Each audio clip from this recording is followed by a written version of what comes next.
Well, well, well. Hello there. Good morning. Guns N' Raiders, first, second, third. Mwahaha. Moose. Hello. Morning to you all. Right. Here we are back again. PTS. Welcome to Ninja Pulls. It's me, Maya. No, wait. Which one am I? Yeah, it's the other one. It's Khan. We're just gonna be doing some PTS nonsense today.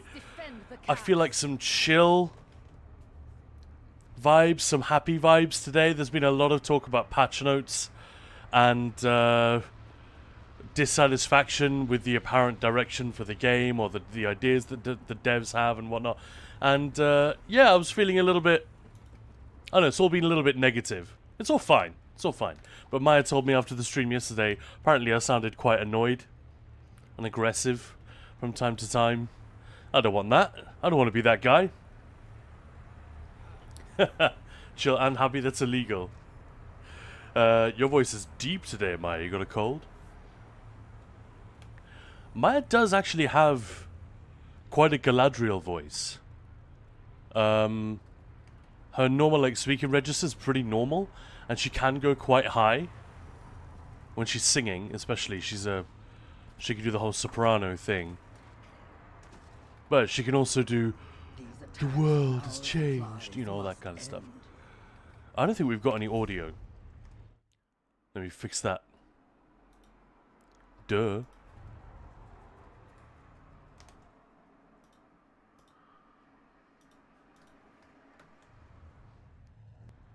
How are you guys? How you doing? I hope you're having a lovely day so far. Whatever time it is for you. I guess it's mostly 10 o'clock, 11 o'clock in the morning for most of us, but I don't know, we have people from all around the world, which I love. Never gets old.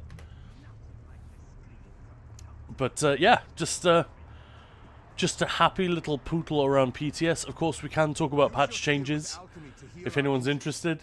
Always a better day when you guys stream. Aw, thank you so much. I had to do it early today because I've got a ton of stuff I need to get done in the afternoon. So 10 till 2-ish today. And hopefully Gina will post, well, sorry Walks and Ash, can it? Hopefully Gina / Kevin will post some more about their plans for PTS Week 3. Obviously we're not going to get patch notes for a week. But I'm given to understand that they have already made some decisions and are going to be letting us know what those are. I hope it's okay for me to say that, but the devs are actually listening, which is like step one. I'm a little saddened by this. Inconsistent occlusion, is that what you call it? With the light. It's a bit of a shame that they haven't sorted that out.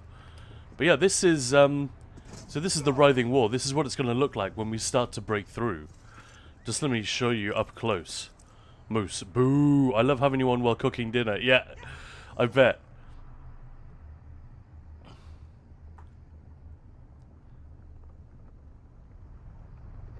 Gina will drop one out. Yeah, whatever terminology we want to use. But you guys hear that and you see that? That is pretty fun. Like they took the trouble to give us some nice vis effects, which imply a sense of, I don't know, tension and build up. Guns N' Raiders. As for yesterday's stream, I do not remember or recall you sounding negative in any way or form. Oh, okay. We all had opinions of manners. We were all free to have self-opinion last time. Yeah, of course, of course. And Skyrim Red Shirts. I love the name. Good morning. I actually caught a live stream.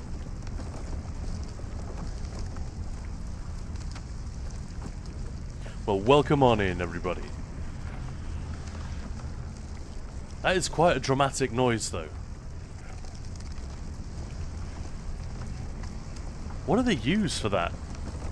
Maya and I have been watching a lot of gore movies recently. We just watched Revenge from like 2018 or 2019. It's quite It's not exactly new anymore, but I didn't see it when it came out. Basically a rework of the whole I spit on your grave idea, but much more tastefully done. Very, very effective. Lots of splatter and incredibly horrible prosthetics. And lots of sound. Like, even stuff early in the movie, there's a bit where a guy is eating like a sweet snack, and it's got sort of marshmallow and nuts in it, and there's like a super, super close-up, an extreme close-up of his lips and teeth chewing on this thing, and the sound, ugh. It's obviously not real. They got a Foley artist to do some really scrungy, crackly, gross, wet sound effects. That's what this reminds me of. You guys can hear that, right? Hey, Eggbirds, good morning. And thanks to the thanks for the words of comfort there, Raiders and Moose. Do you eat nuts? Oh yeah.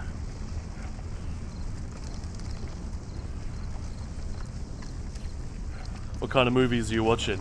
Not gonna lie, closer you are to the wall, the more I think is a wall filled with souls. Trapped by a certain guy. Well, you're absolutely right. It is. That's what the souls... That's what they've been doing with the, what are they called? The incursions. God damn it, what are they called? The Soul Reapers. This is where they go.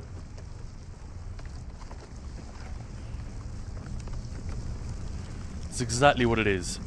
The souls of the tormented. And, as I've said a couple of times already, I love the idea that this is bad guy tech that is going to be repurposed by the Tribunal in Morrowind a couple of 100 years later. Don't quote me on the timeline, it might, something like that. In a couple of 100 years' time, the Tribunal will need to start, or they will decide to start hemming in the creatures around Red Mountain with the ghost fence, which is not there. If you go to Morrowind in ESO, none of that infrastructure is built yet. But in Morrowind, the entire mountain is circled by this incredible fence that looks an awful lot like this. But with, you know, tech from 25 years ago. Have you heard the music when you're close to the wall? No, I have music off by default. Let's have a closer look.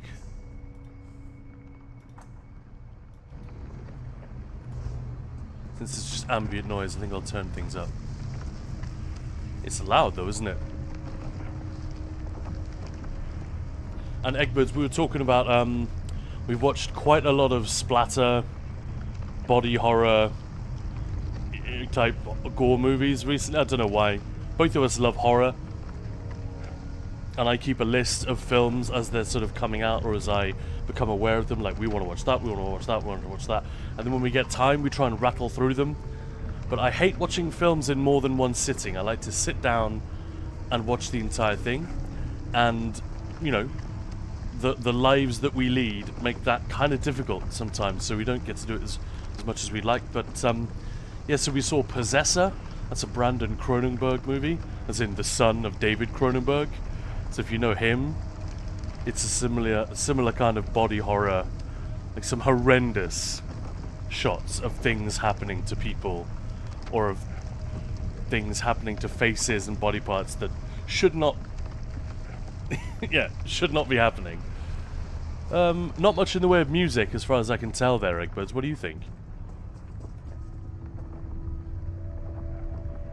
Just sort of ominous ambient vibes, right?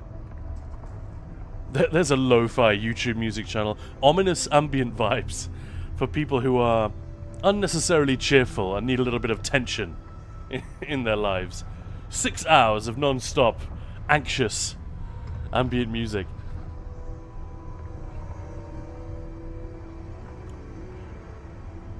Guns N' Roses Souls get released. That's the end to the big old boss, Manamaka, or Molag even. Well, they're both... Manamaka's followers are obviously at work, and Molag Bal is obviously connected, but as I understand it, I think he himself might still be too weak following the his failure at the plane meld. But I don't know, we shall see. But you know, Ossian Cage, that's in Cold Harbor. One of the new dungeons is in Cold Harbor. The public dungeon in this half of Solstice.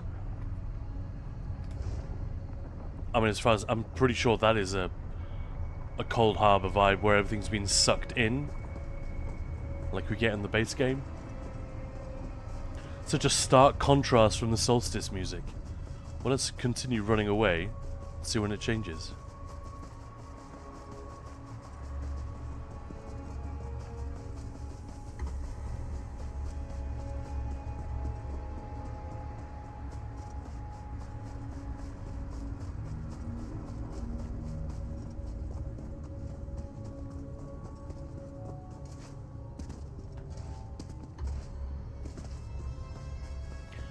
Still going. See how far I have to ride before it changes. This is the result of your own impatience, Vanessa.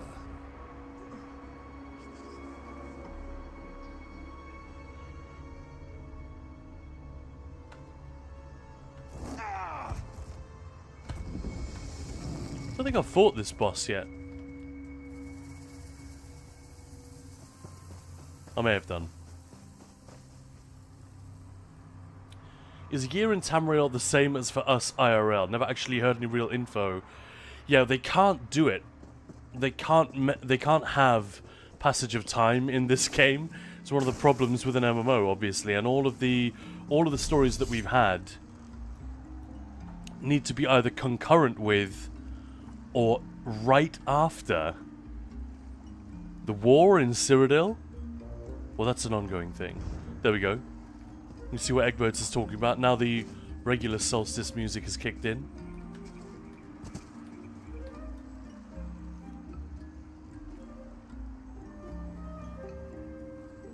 Very different. But yeah, all of the stories in, you know, High Isle, Somerset, well, Morrowind, Clockwork City, and Somerset, they sort of take place one after the other. But yeah, Northern and Southern Elsewhere, Blackwood, Hrothgar, they all have to take place concurrently with or just after the Alliance War and the whole plane meld story. So it's kind of insane. Like if there's ever a book in Elder Scrolls 6 which refers back to the year Second Era 582 and the following years, it is going to be. I wonder how they're going to describe it. Everything happened in like a short space of time, but clearly the events here on Solstice are set. There's got to be a time. There's got to be like a minimum of, I don't know, 5 years. Maybe it is 10 years later. That would be lovely, but I haven't actually. If it says that in the story, I haven't picked up on it.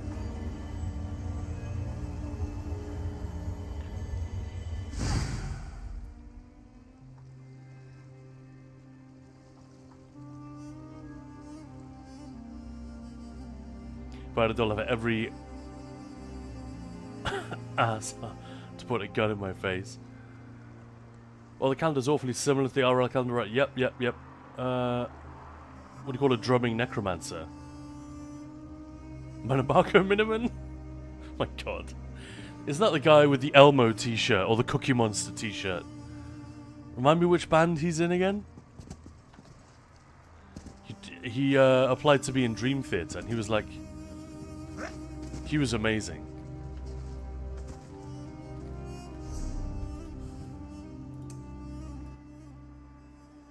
Let's turn things back down again. Oh, you didn't mean here, so you meant in general. Well, each game changes, but yeah, they have 12 months, 7 days. 7 days in a week, 24 hours in a day, pretty sure.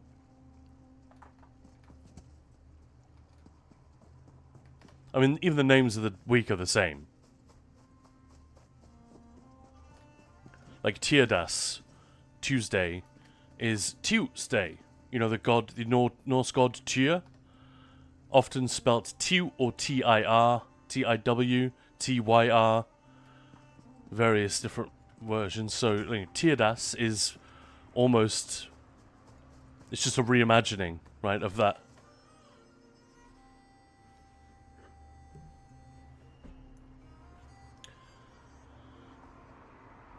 Yeah, as Eggbirds is saying, Marco Minima at least plays in the Aristocrats. That's it, yeah. Tuesday, innit? Tirsdag. In Danish. I feel like they've borrowed heavily from Scandinavian languages over the years. I've no idea if I can even solo this dude. I'm sure obviously he can be solo, but whether I can do it with this current setup.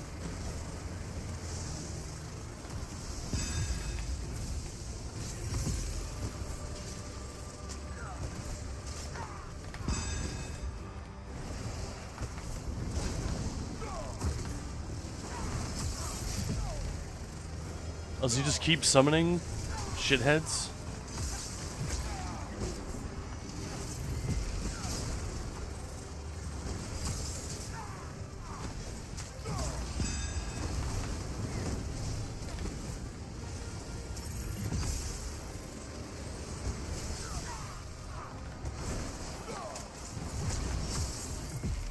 I wonder if I kill all but one, is it like Infinite Archive, whereas if I leave one of them alive?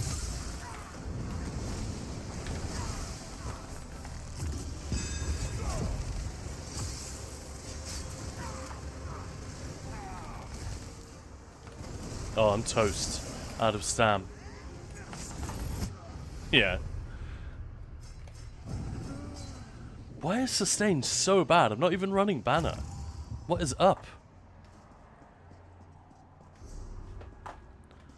I've got my food, I've got my potions on the go, I'm almost entirely in medium. I'm not sure why the sustain is so terrible, but I keep noticing that. I've even got 2 absorb stamina left. I suppose they can't both activate, can they?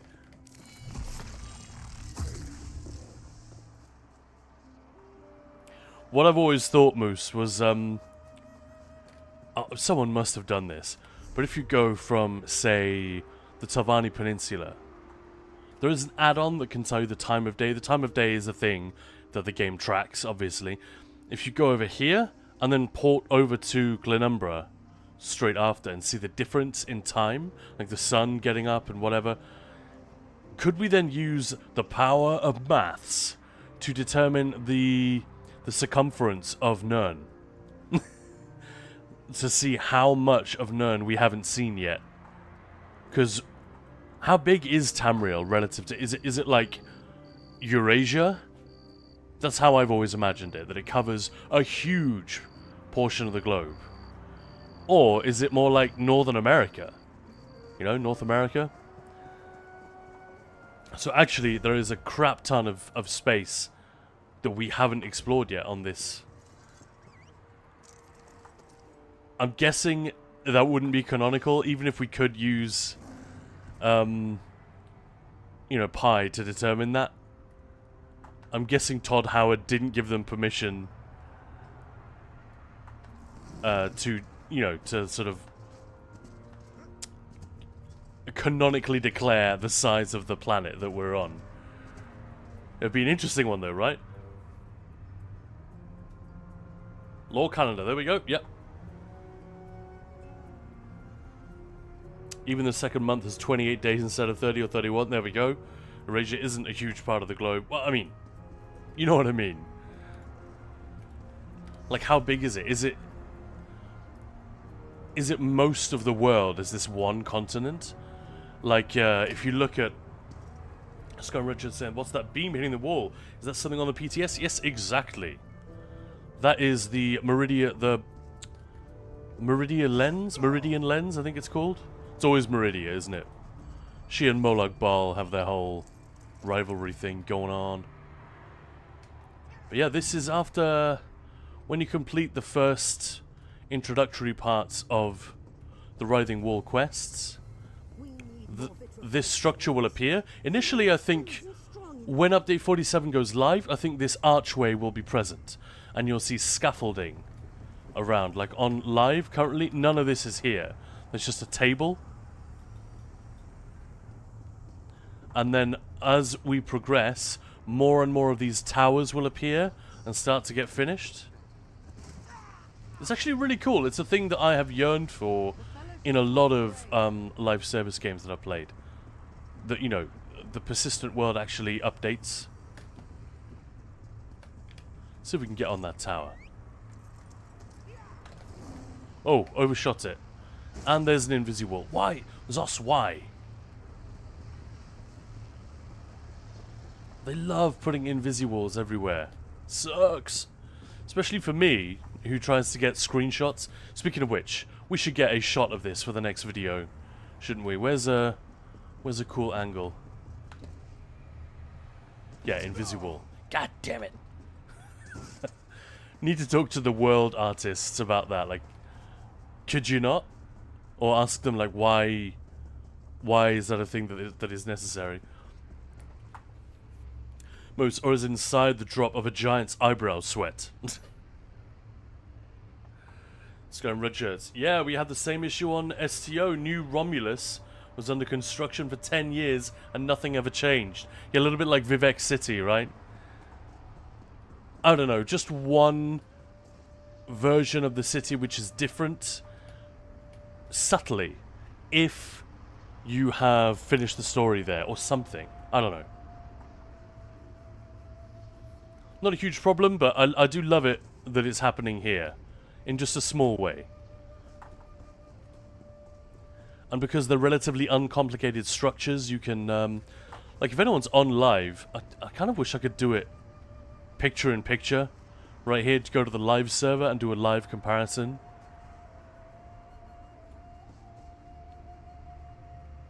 Is this the guy getting ready to hurl elemental explosion?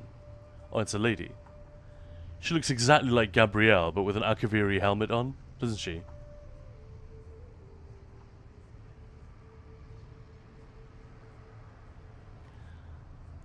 Now, I can tell by the way you hold your staff, you're a violinist.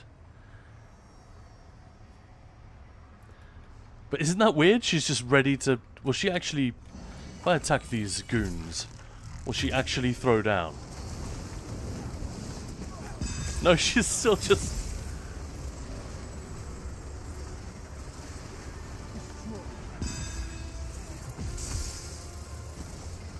You see their souls going into the Reaper. That can't be good, right?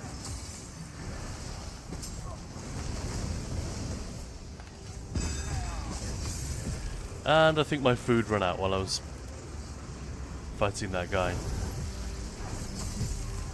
Or just now while I was talking.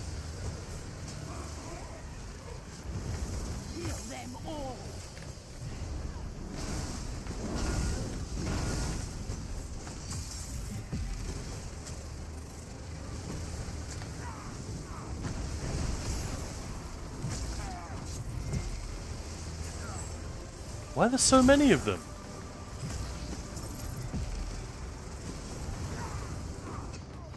What the hell? Anyway. There's so much water that's not on the map there. Yeah.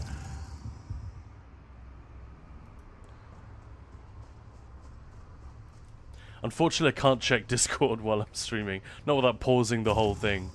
I still have a really janky setup. I've got this giant monitor, which fills my entire desk. It pretty much fills the wall. It's 55 inches, so ESO looks amazing right now. Everything looks amazing. But, I fucking dodged.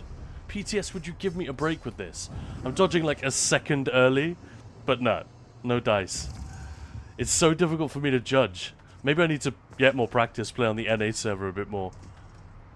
But maybe not, because that would then throw me off even more. You just have to be... It's a skill issue, don't get me wrong. I know PTS has this added layer of difficulty. You just need to be extra early with reactions.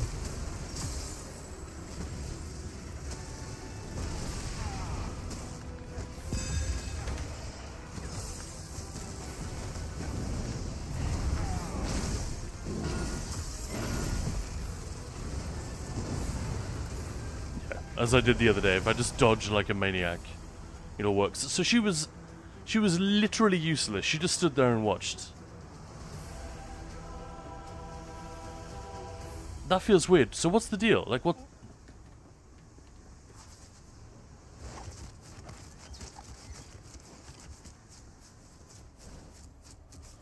Oh, I'm actually taking damage from that. So it wasn't her. And again, if I step into this, can I trigger it? No. Love it if they actually finish Vivek at some point. Exactly, yeah. Or at least another candidate. No, she's not very helpful, is she, red shirts? Damn. Gabrielle clone. So, some of you may remember, Maya and I were both doing these and wondering why the quest wasn't progressing. Apparently that was a bug. It's now been fixed.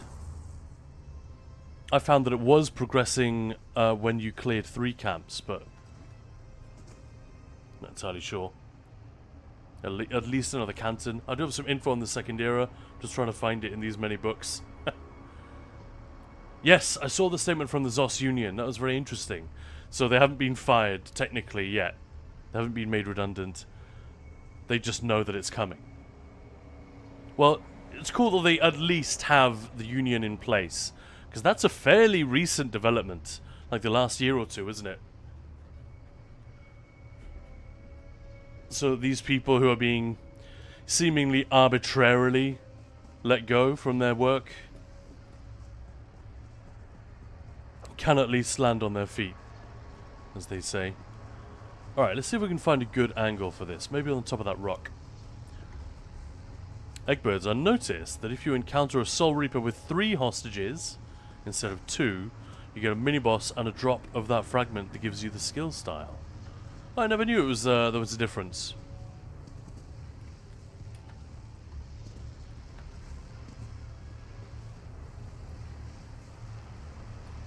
Well, that's not quite right, is it? The tree's in the way.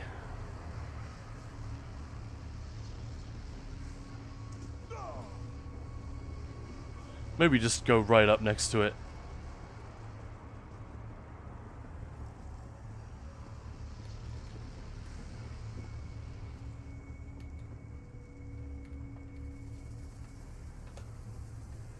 That's pretty cool.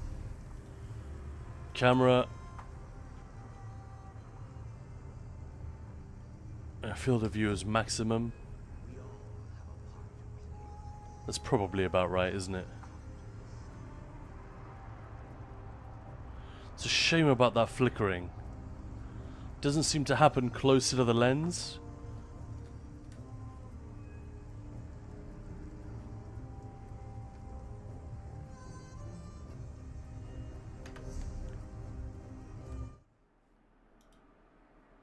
Just let me fire up Razer Synapse so I can trick the game into thinking my keyboard is a controller. This is how I get like slow pan shots in game. I mean, you could just use a controller, but then that's prone to error.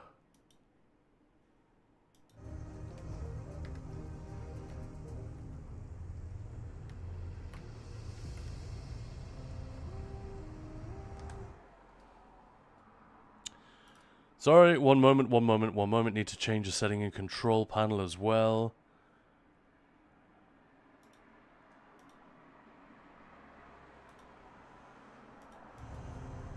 Okay, that should be sorted.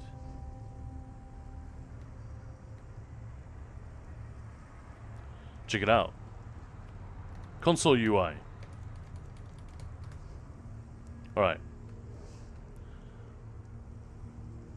Let's get a nice angle on this bad boy.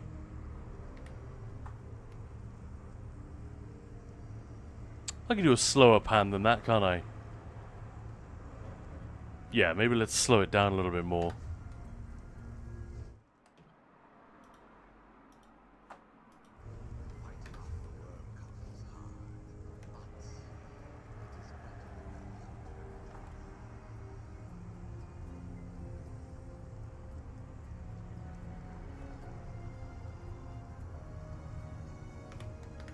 Alright. Hitting record. Now we're just gonna chill for a couple of minutes. But that's just on the live server. I haven't checked on PTS yet. Guns N' Roses Talks of Union is sketchy per se. Yeah, I'm not sure what you mean by that.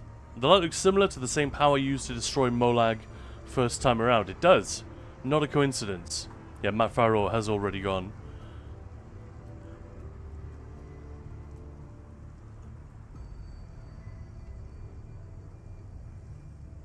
This would be a cool shot for a video, right? Especially if I cut in a little later. You just want to make sure you have coverage either side. So often I've been editing something and I wish I had 4 more seconds of that shot. That would be perfect. But you don't.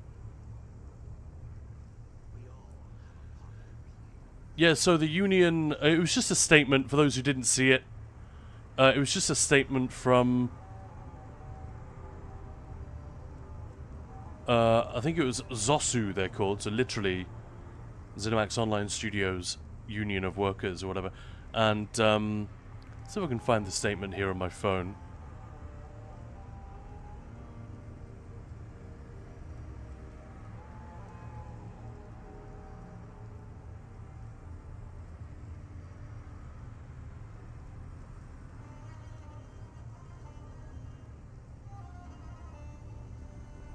Damn it, I'm not finding it. It was like yesterday morning or the evening before. Good morning, Inknu. Yes, Zosuwu, exactly. Morning, missing coffee. Well, we can't have that. I haven't had a coffee yet either. Maybe that's a good idea. So, yeah, folks, you saw it here first. This is probably, almost certainly, a shot I will use in an upcoming video discussing PTS or, you know, patch changes or whatever, because that's just really fun. Lots of cool visuals happening here.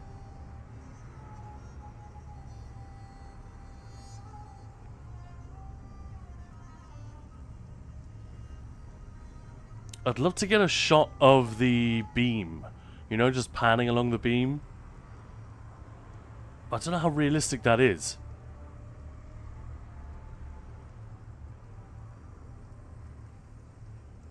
Basically, from memory then, because I can't find it right here on my phone, and we don't need to know exactly. Recording saved. Thank you, NVIDIA. It appeared to be just a statement from the Union saying that the MMO that isn't ESO, yes, it's been cancelled. No one has officially been laid off, but they're all expecting. People who worked on that game are all expecting to go, and the Union stands ready to,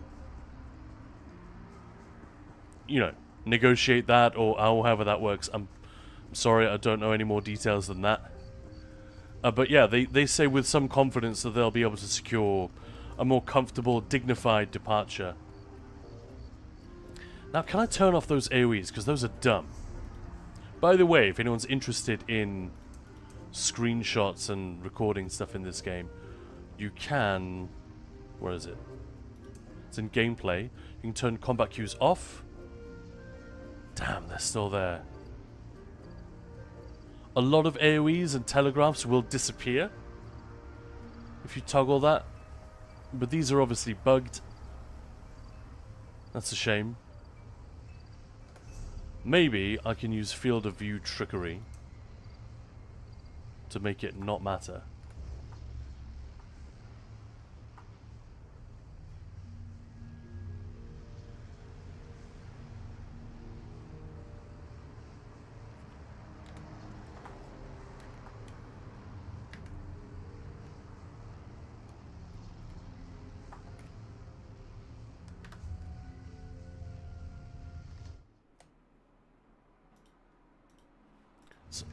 Raise the camera speed a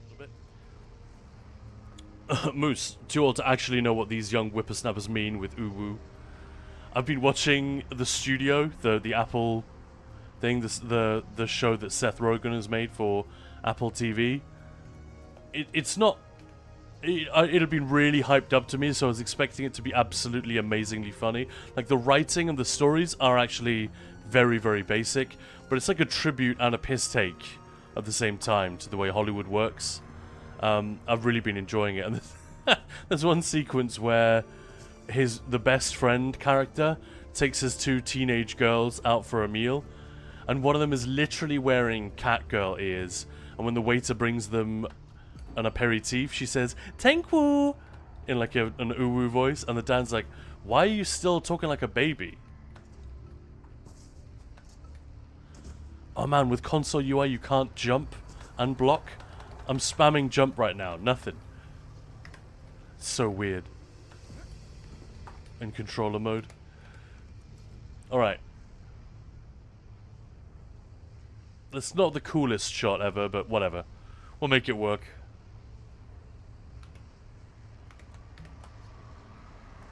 But yeah, talk to me, guys. Oh, hang on. That might be a little bit too fast. I love how the beam appears to be wobbling. That's a lot of fun. Oh, and the AoE has disappeared. Lucky me.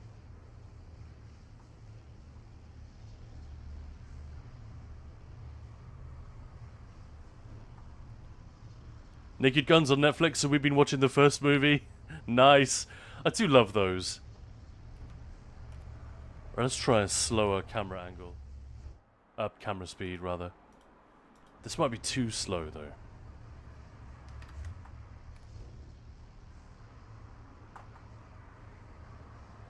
Can't you make the AoEs transparent? I mean, they seem to have gone... Well, that one has anyway, so I'm not going to worry. But yeah.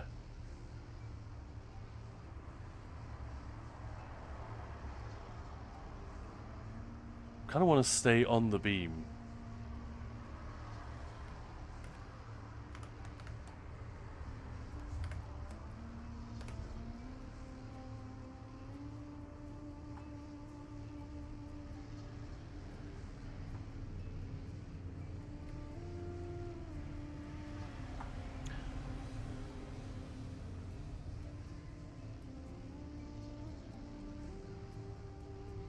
It really feels like it should be making more of a noise.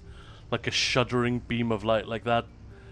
You know, too much sci-fi has taught me that that should be making a hell of a racket. You know, something like that. Like the Arcanist Fate Carver. Blacksmithing node 4,382. And I still haven't gotten the free mining customized action. I'm not sure that I ever got that. Did you just get it randomly?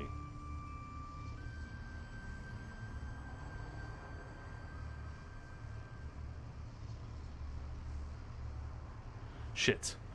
I fucked it up. I tried pressing up to see if we could...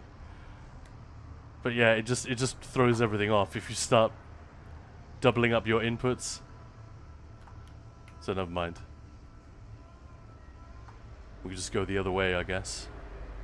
Yeah, actually, that might be cooler. Let's start here.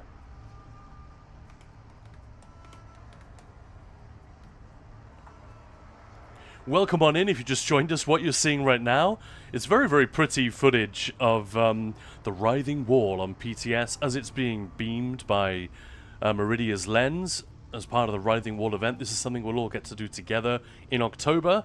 I'm just getting a preview of it right now because obviously it's up for testing, but I'm also getting some shots that I can use in upcoming YouTube videos because, you know, it's kind of fun. Fun visuals, right?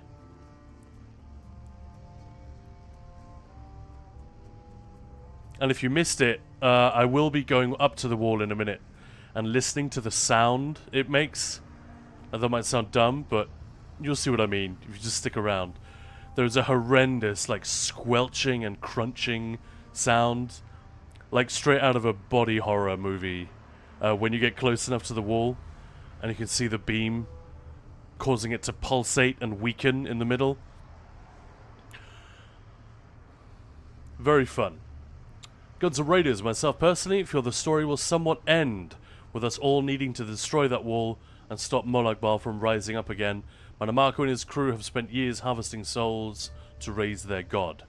I mean, they shouldn't really be working together, if you think about it.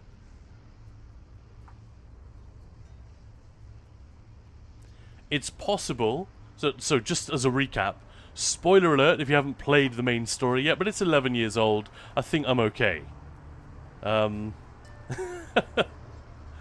No, Khan, you'll be spoiling Romeo and Juliet next. They both die. Yeah, so Mannimarco isn't really working with Molag Bal from the beginning.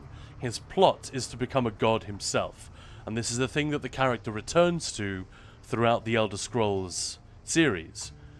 And that's why the writing is kind of cleverer in ESO than perhaps is generally given credit for, because it is totally consistent with the Mannimarco that we meet in Daggerfall and in Oblivion. He's just much more fleshed out, much more realized in ESO. And as I made the case, I made a whole video about Mannimarco and the Worm Cult, and I made the case in that video, actually, his on-screen appearances in this game, even though he's great and the voice acting is really good, he has some really cool lines, it still doesn't even begin to do him justice. Like, he is such a diabolical asshole, Mannimarco. Like, astoundingly foul character.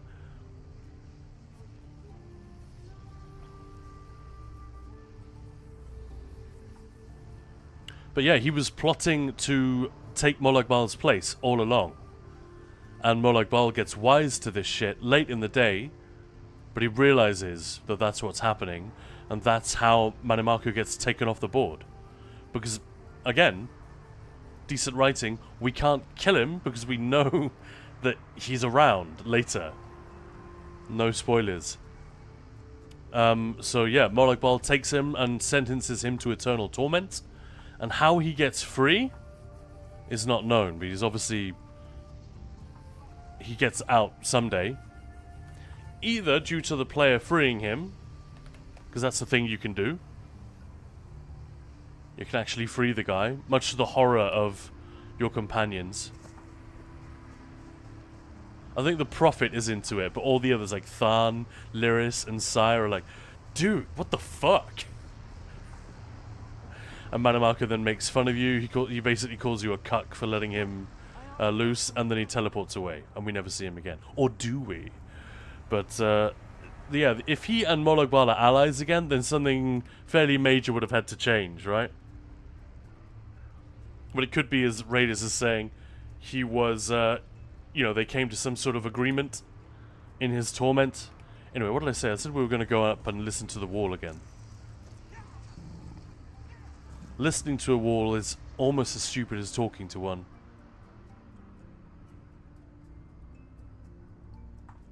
But just in case anyone's interested. And here listen to the music change as well.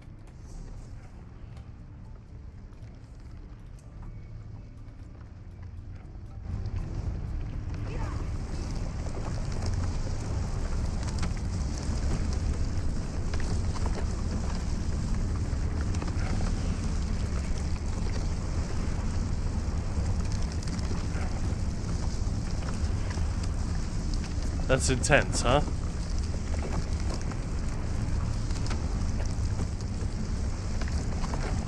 Hello, Renegade Ice Wolf and Tiago. Hello, hello, and Lucht. How you doing? How is everyone?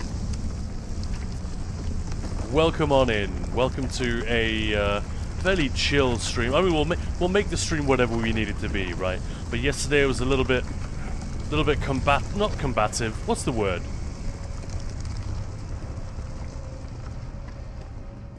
We were being very critical of ZOS and the game, and of the community. You know, all things which we love, obviously. But we're sort of highlighting the things that we're not happy about right now, which is all very well and good. But I don't know. I felt the need to have just a more laid-back, chirpy stream today. But yeah, wherever the conversation takes us. But yeah, the wall legit looks fucking dope at nighttime, I gotta say. And yeah, that music change, Egberts. Thank you for highlighting that.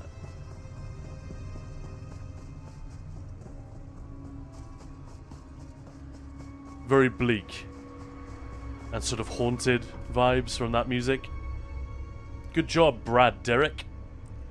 he's composed almost all the music for this game. Like that is a singular achievement. I'll be the first to say I don't love all the music, but I do love quite a bit of it, and like all of it is decent. There are a couple which don't really work for me, mostly when they just rework the dum bum bum bum bum bum dun dun dun, when they just take that theme and slap it on a new, you know, on a different kind of what would you say, a different type of composition or a different vibe, instrumentation.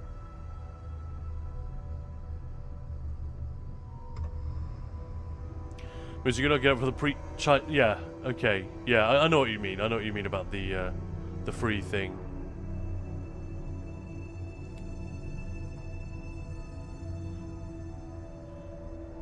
Hell no, lol. Khan was being a toxic elitist. I absolutely was. It's funny how often I do get accused of that though. Like when the actual elitists would be like, that guy? The fuck? He's for baby beginners. So yeah, you just... you're fucked. Either way. That is pretty evil sounding. Tiago, I'm good, thank you, glad to hear it. And look, oh, you literally just got back today? Wow, I thought it finished on Sunday afternoon. But yeah, no tattoo. Egberts, I thought I was the toxic vocal minority. That's true. Still don't know what my opinion is on the ESO music. Like, I love the Cyberpunk soundtrack, for example. For me, this isn't up there with that. But having a soundtrack that invasive, like the Cyberpunk soundtrack is very showy. You know, it really kind of hijacks your attention. And it uses a lot of very edgy instrumentation, a lot of synth, and a lot of electronic stuff. I love it, but it would be so irritating to have music in an Elder Scrolls game that was that much in your face. So I think Derek does a pretty good job. It's got to be a tough one. Like, he's definitely done some cool, memorable themes. Hey there, buddy. How's it going? Got back yesterday, fair enough. We went with trains and didn't leave on Sunday, and it's 9 hours of trains. 9 hours. Yeesh. That's rough, dude. So it took you almost as long to get home as it took the Americans. I know that's bullshit. Their flight's got to have been 11 hours plus check-in and, you know, shuttling to the airport and whatnot. So obviously not as long. But probably not as far behind as you would like it to be, you know, in terms of travel time, given the disparity in the distance you had to go. But welcome home. Was it a triumph? It looked nice and cool, like the weather, I mean, and it looked like a really fun hang. I'm sad that we couldn't make it this year.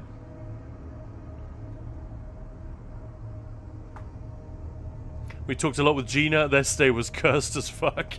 Oh no. Can you imagine working on the music for an Elder Scrolls MMO, and then halfway through production, Jeremy Soule drops the soundtrack for Skyrim? He probably wasn't working on the music yet, was he? You know, soundtrack is always... Although, actually, no, you're right. Sometimes soundtrack is worked on quite early, but I think usually it's added relatively late in the day, isn't it? Anyway.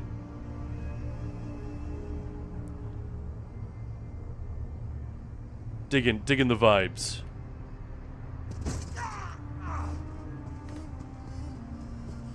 I think it'd be interesting to talk to a world artist, you know, the people who actually are responsible for realizing the terrain and the roads and just creating the sandbox. You know, is the soundtrack to them, is that a little bit like the characters finally getting a voiceover for the story team? I don't know. I wouldn't be surprised if the soundtrack is like a big deal to those guys. think ESO Dev started in 2007. And hi, hey Dexterbot. Yeah, we're just talking about the soundtrack itself. Because Brad Derrick, I think there have been some other contributors as well, but Brad has worked on, he's composed almost all the music for this game. Like, all, across all the expansions. Which is wild. Because it is not... Sure, the mood and the vibe has changed many times. And you could say, oh, there's an entire world of musical traditions he can draw on. It's going to be a really cool project, but at the same time, you have to stick to a... It's all in the same genre of game. It's got to be a real challenge, I feel like. Interesting. I don't normally have the soundtrack on, actually, just for reasons. Honestly, this tavern was a lot less interesting than the previous. Our main struggle is getting there because it's quite literally in the middle of nowhere. Yeah, I found that because I was supposed to be there last year. I was staying with my sister in Berlin, and then Maya sprained her ankle like 2 days before or 3 days before or something. It was like Tuesday of that week, and I was supposed to be traveling out on Friday or something. And yeah, I think I couldn't get refunds on almost anything, which sucked. So I still paid for all the travel of getting there and back. Ugh. But I was able to sell my ticket for the tavern, at least. I think. I seem to remember that I was able to found someone else that could take that one. Yeah, so that was a real bummer. But I remember sorting out the travel. It was a real pain in the butt because, yeah, just in the middle of nowhere. Like, what's the equivalent in game of this place? Look, it's like trying to get to Tel Vos or some shit. It's just like, it's in the middle of nowhere. There are more Oblivion references in the ESO music than Skyrim, and Wheeler wasn't there. Which is relevant to Update 47 stuff. Yeah. I think music could be involved early on, maybe not for the entire thing, but for a few sketches here and there. I think Brad Derrick works at ZOS. Or at least works very closely. If you watch our interview with Becky Ignowski, she talks about Brad several times in the interview as someone who would know. Like, she mentions, oh, you'd have to ask Brad who was responsible for getting voice lines added to the game. Like, who was it that spearheaded that? Was it Matt Firor? Did it come straight from the top? Who was the champion? And she didn't know.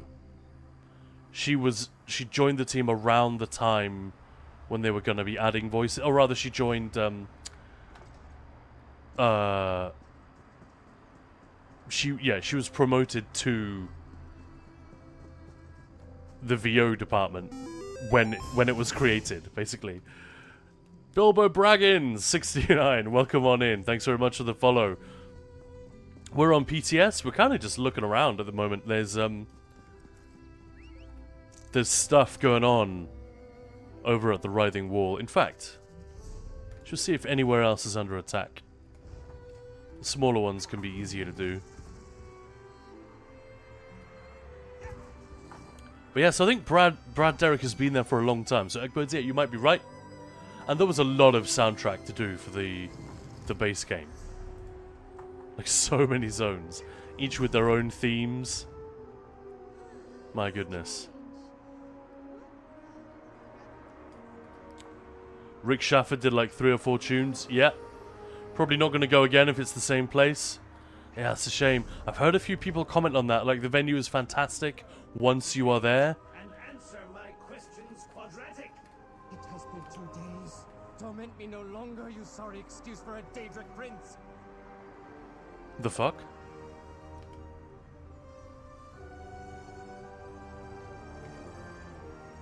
Flee, mortal. You are not the focus of my mathematical curse. Dude, you could at least dye your costume. What the fuck is this?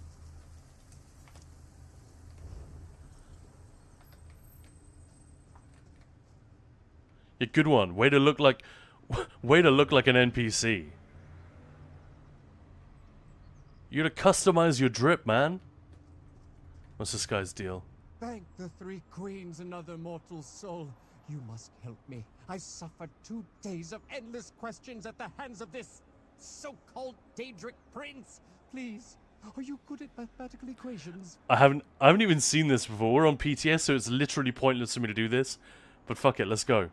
Let me start over. The Prince of I'm a Madness. lector with the College of Rituals, and I hope to summon Sheogorath.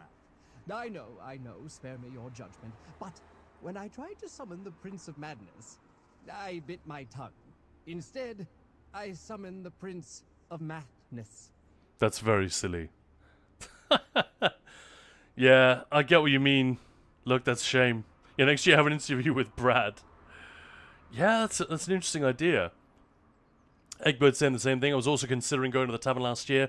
It's just so much by train. It's not even far. It's more just inaccessible.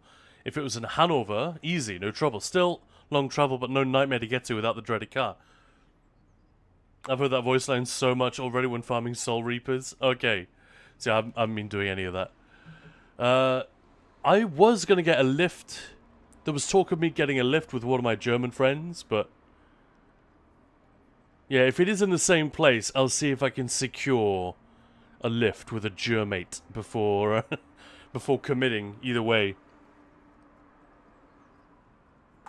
But the event looked cool. I watched as much of the stream as I could. I think I was actually streaming while the devs did their English-speaking panel, because so much of it is in German. And my German's good, but when they speak really fast, I don't have... there are too many gaps, and I don't have enough thinking time to piece together the 30% of the sentence that I understood. Do you know what I mean? So if it's nice and slow, I can pretty much keep up, unless it gets very, very technical and complicated. I think Maya as well, we were following most of it.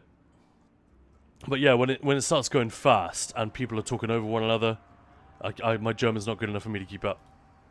I have no doubt this is some underling the mad god sent to torment me. And worse yet, I cannot banish him.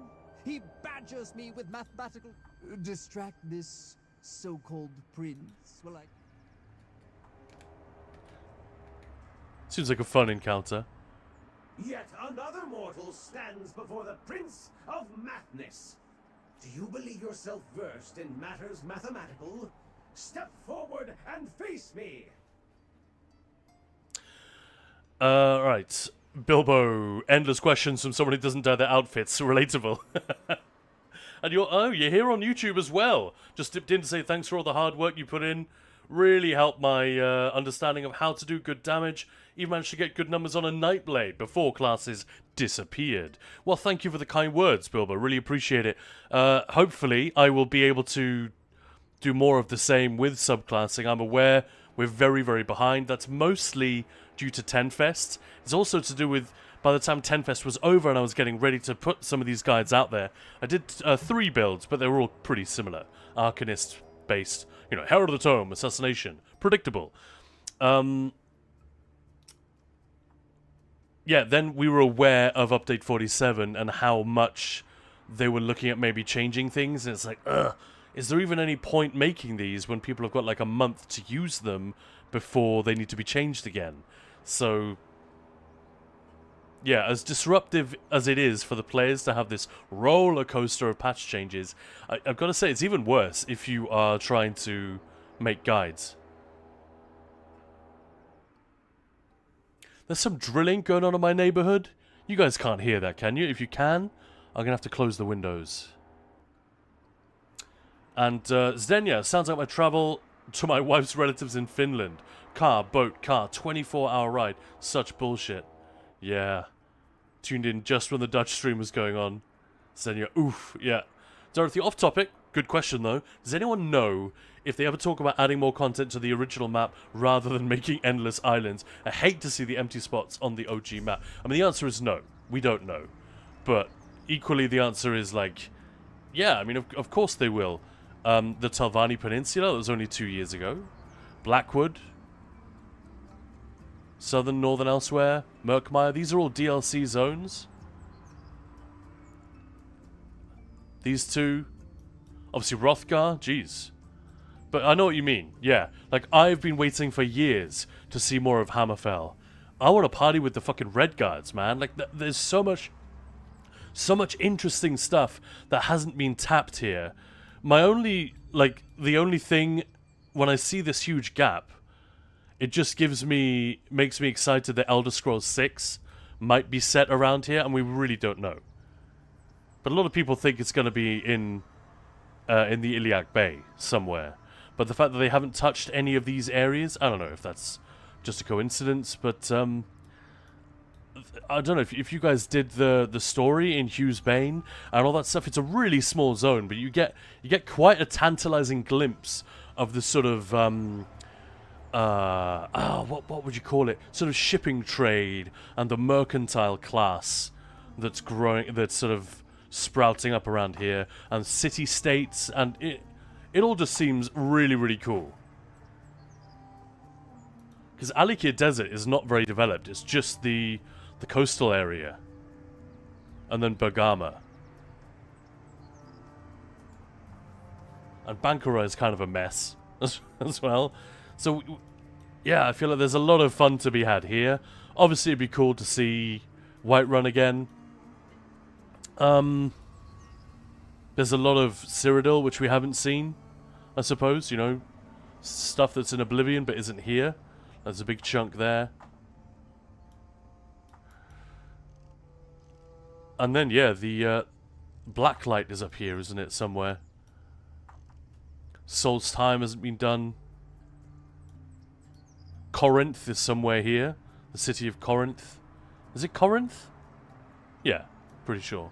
And then a whole bunch of Black Marsh, and that's pretty much it. So, yeah, you can see why, if this is a no-go area, and this is like, well, that's already been done, this has already been done, we kind of already did that with Murkmire, and to some extent Blackwood. Yeah, I can see why the islands keep appearing. I'm just saying. And I thought High Isle, while the story wasn't to everyone's taste, or wasn't everyone's favourite, the environments were gorgeous, so I was very grateful for these, that the islands looked cool. Galen as well. I still think Hammerfall is vetoed. Yeah, exactly. Exactly.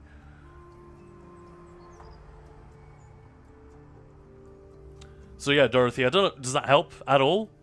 It doesn't really give you any information you didn't already have, I expect, but yeah, we're in agreement with you, but who knows what we're getting next. I think that also that's another reason why they're looking into this change of pace, change of format for their releases, so they can do content which is in an old zone, or they can focus on revamping an old zone, because currently they have this somewhat arbitrary format. It served them very well, but let's look at, for example, Westweald. Oh, fuck, I don't have any map markers. It's annoying. But you know the whole thing where you have to have 2 public dungeons. You have to have 6 delves, 6 overland bosses. You have to have this many quests, this many lines of dialogue, this many NPCs, yada yada yada. You have to have like the one big city with all of this stuff. If they just cut loose from that straitjacket of this is the formula and this is how much time we have to develop it, then they can do things like, I don't know, take us back to Stonefalls, to the whole new story, which covers this zone and maybe a little bit of the Rift as well. For instance, I'm just completely spitballing here. And then they could also do, maybe they could also do a visual refresh in those zones and gradually work their way through, maybe not all, but some of the base game zones, like going back to Auradon. What an interesting place, especially now that we've seen Somerset. But our exploration of Auradon was all about Queen Ayrenn and the plot against her, and not a huge amount of world building. I'm waffling, but there's potential, right? Yet another mortal stands before the Prince of Madness. Do you believe yourself versed in matters? Yeah. Step forward. So I got a question, chat. Can you still hear him talking when I do this? I just muted him. So you can hear me. Do you still hear Zirsifel right now?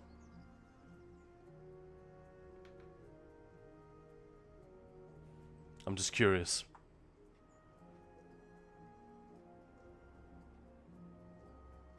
Bilbo, yeah, probably for the best you delay that video posting. And, Dorothy, bit of an exaggeration. We got like 2, yeah. Still think Hammerfell is vetoed. Gotta go, Khan. Have a lovely day. You too, Eggbirds. Take it easy. And Bilbo, I think, is because the next TES is going to be there. Yeah, I think I'm touching it exactly. Zenya, I reckon I'll miss something cool in the game while I'm gone. Going to be off for 8 days. I don't have any internet up there, so I'm going to have to use my phone once a day to claim the dailies. Okay, so that does mute him, Bilbo. Thank you. That's good to know. I will face your fiendish questions. Come on, gimme. Fire twice as bright as that sniveling mage. I welcome you, challenger. First question. Hey, Devil's Master. I stand before a charred tree and pluck 12 apples from its burning branches. I discard 14. How many apples do I have? What should we say? Now, obviously the correct answer is -2. It's impossible to discard more apples than you had.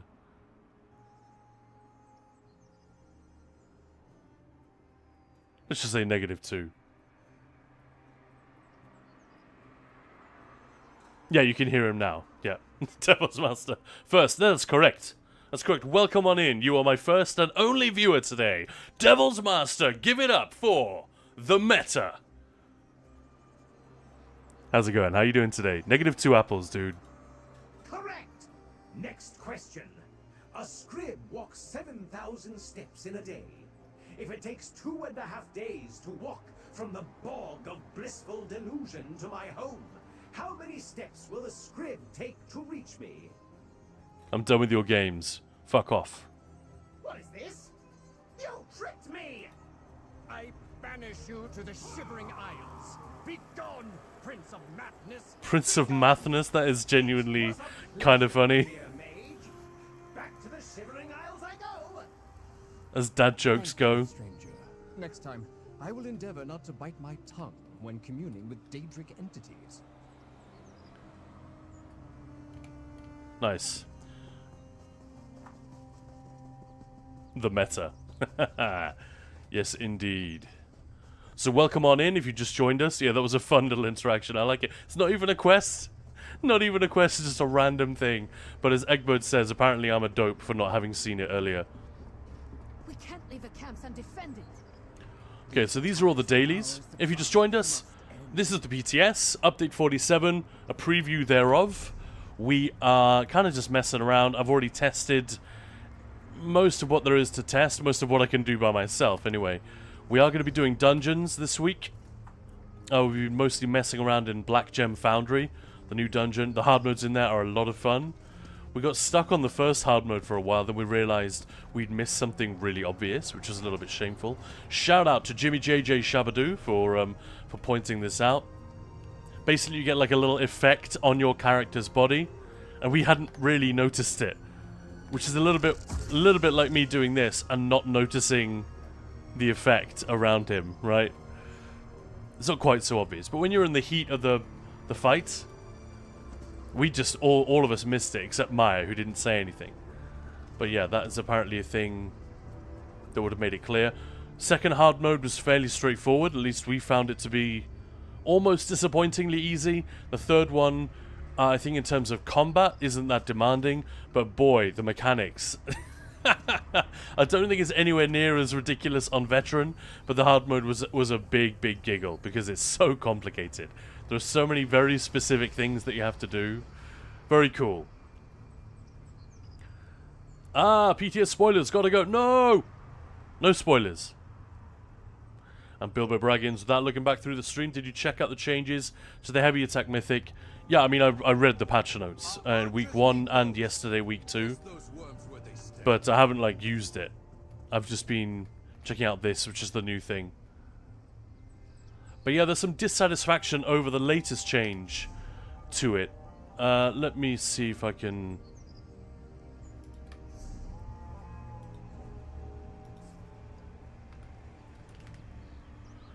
Rakat. I don't think there's been any material change to this or the tooltip, but basically, dealing damage with a light attack restores magic or stamina.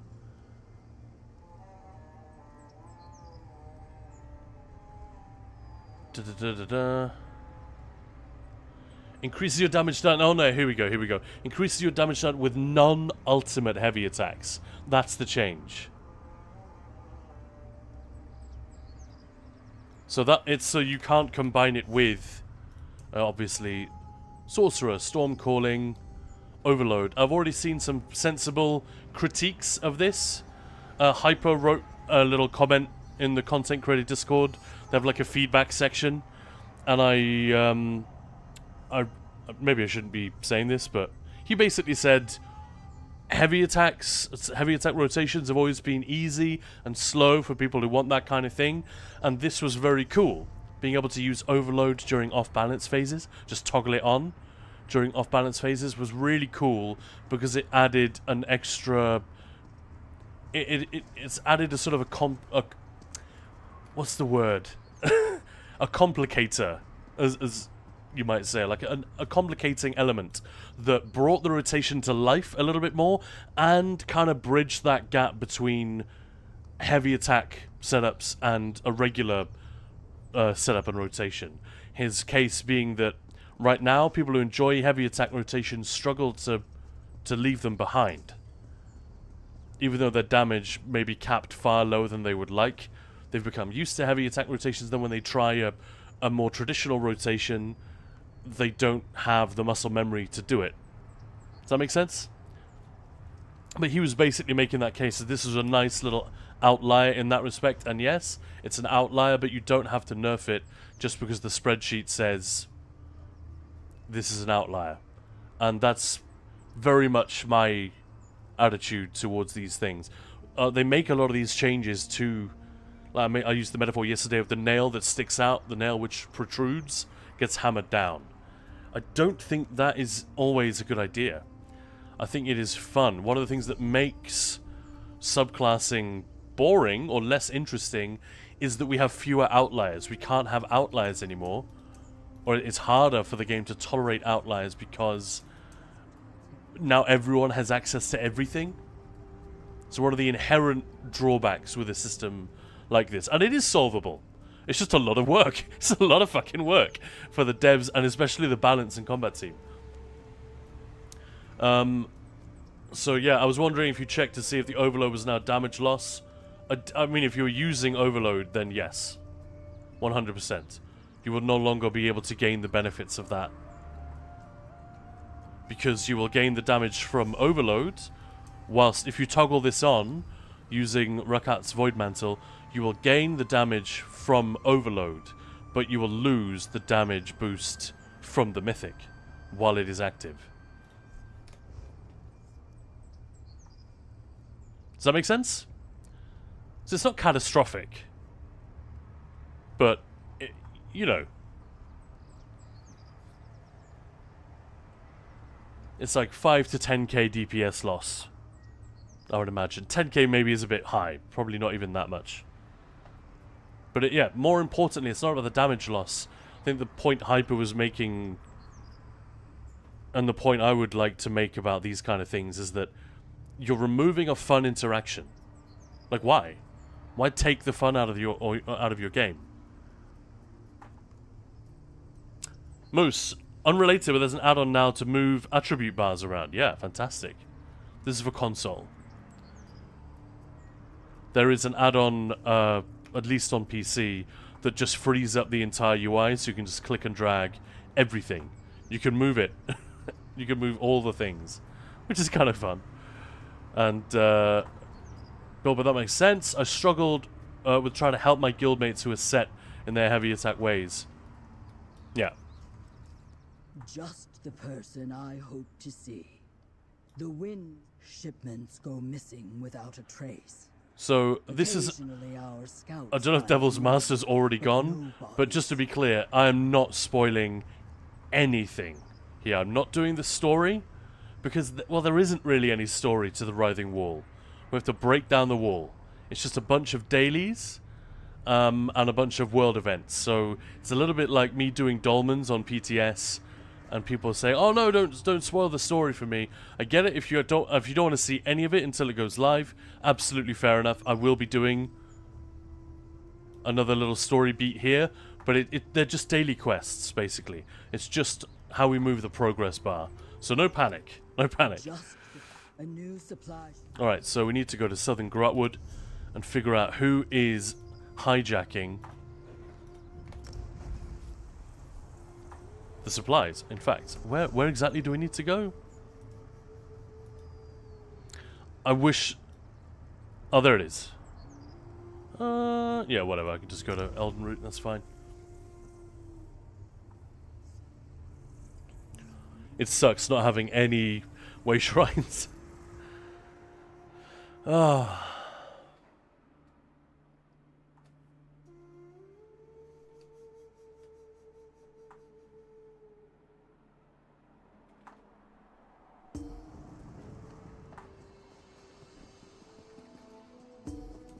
I'm actually curious if you guys will indulge me. What other games have y'all been playing recently?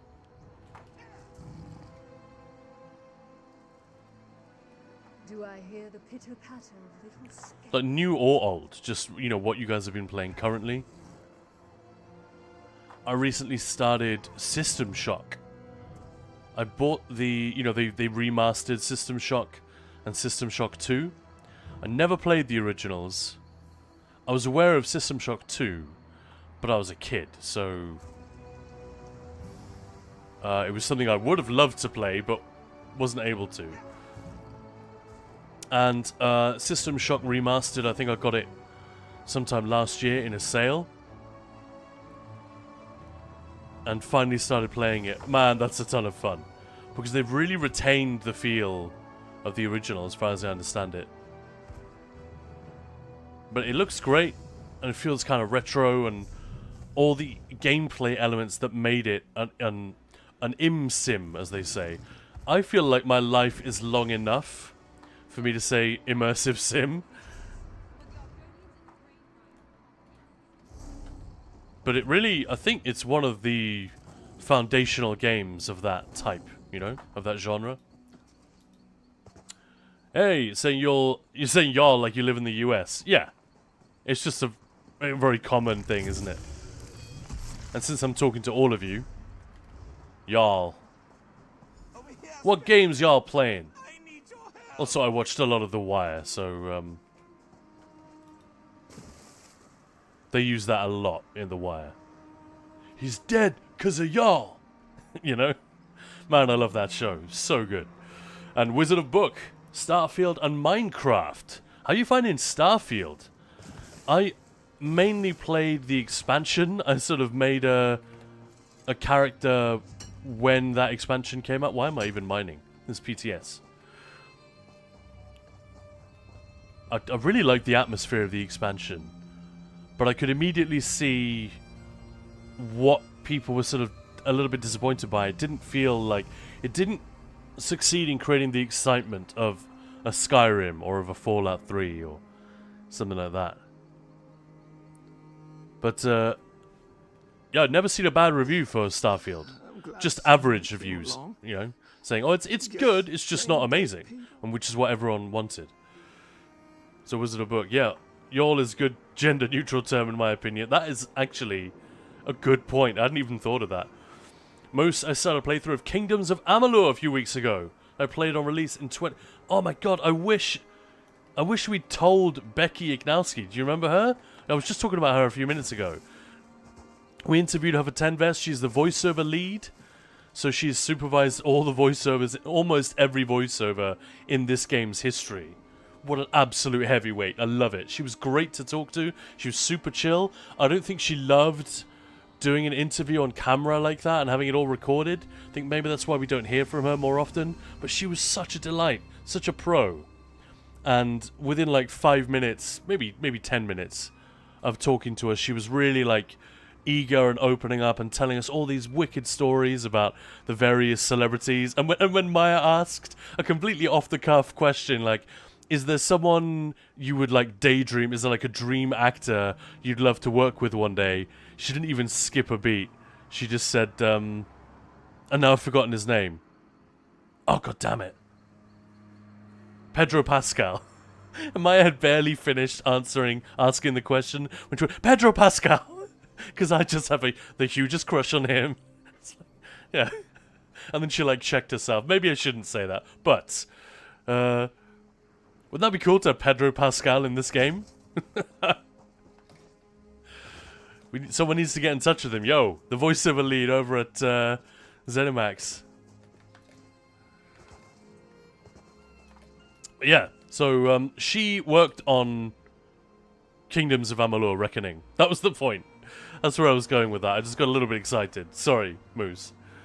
But that would have been a fun one, so you just started playing that again. Because that studio, I think they all lost their jobs. The studio imploded as soon as the game launched because it wasn't enough of a hit or whatever. That's how she ended up working on ESO. Isn't that crazy?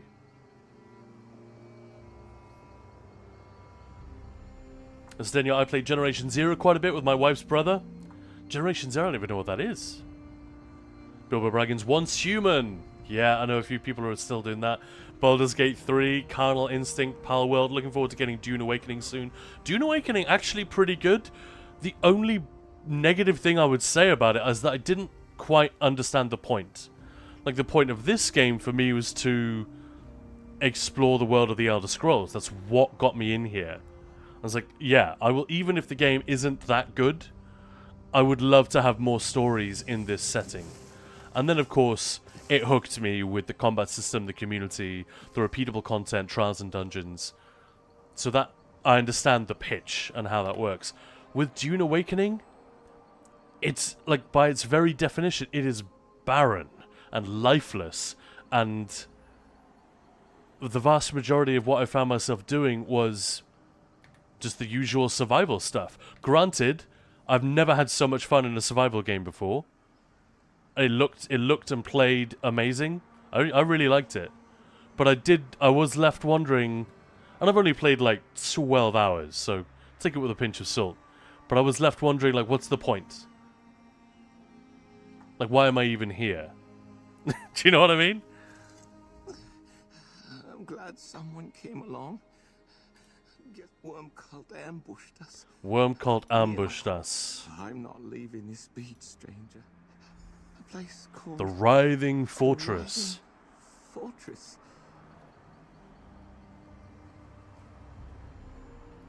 Vishy, been looking for almost 40 minutes. I'm currently enjoying Lord of the Rings Online and Once Human. Wow. So lots of MMOs in Vishy's life. I was kind of pissed with ESO after the patch notes. So just logging in for raid days and nothing much. Patch notes are talking about this patch. Update 47 or update 46. Because, I don't know, I can't promise anything. But I think the devs are planning to post something in the next day or two. Let me just check right now. I don't think they've done it yet. It's too early, isn't it? Oh yeah, there's no point checking. Gina's not in the office yet. Give it another couple of hours. But I'm hoping we'll hear later today about that. They have said they've heard our feedback. They've listened to it. So I was kind of pissed with ESO after the patch notes. Logging in for raid days.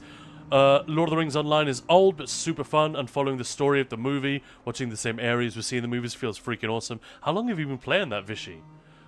Yeah, loved when they got the actor for Cadwell. Yes, yeah, John Cleese. I love him. I walked into him once and didn't realize it was him until after I'd walked past. I was up at, I used to live right next to an incredibly posh school in Bristol.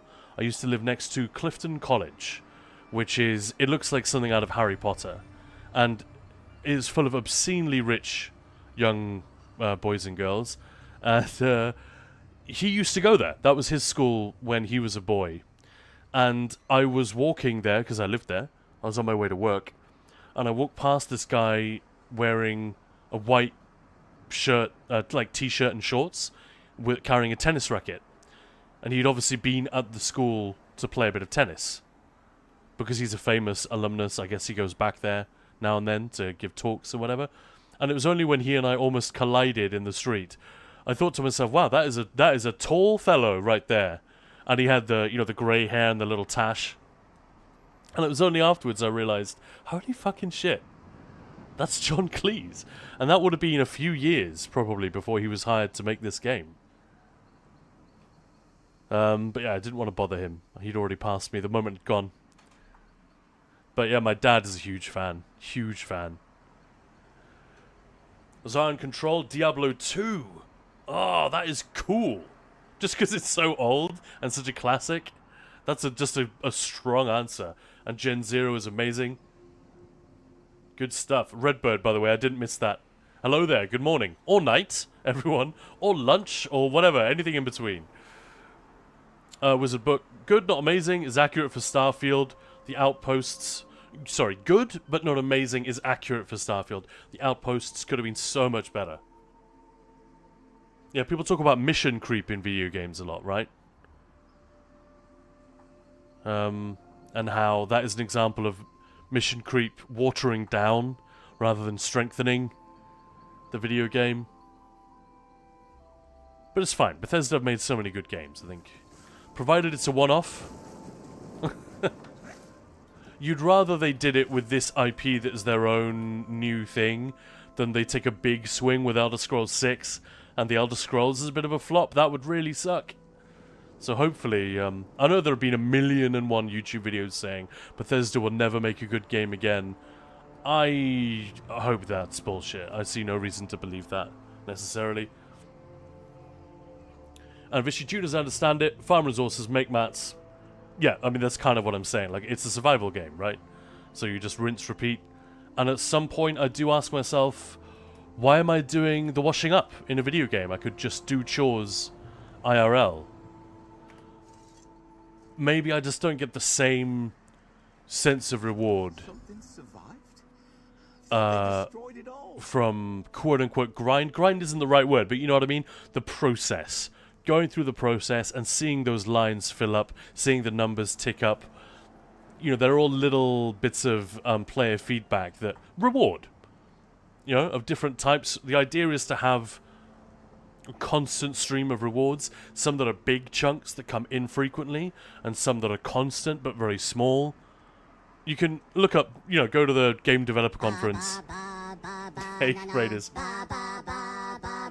If you go to GDC, you'll see a bunch of talks on this kind of thing and the psychology of rewarding players for these little constant actions. I guess that's how the survival game works. Maybe it just doesn't work on me as well as it does on other people.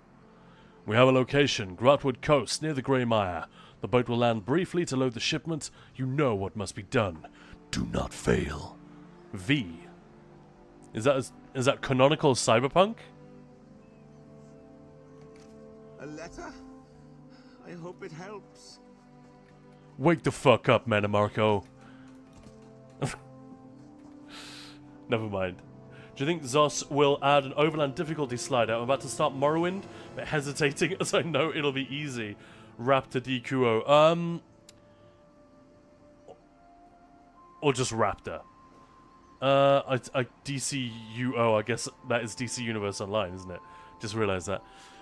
Yeah, the answer is yes. They are definitely going to. However, don't hold your breath. We don't even know if it's coming this year. I've heard them say two things on this. Both sort of... Well, first of all, they announced they were going to do it. And at the time, it sounded like they were just going to increase the difficulty across the board. It's going to make Overland a bit more difficult, a bit more rewarding. But I think they've since walked back that idea, and they're now talking about having a toggle. Easy Overland or hard Overland. But we have heard nothing on it for a few months.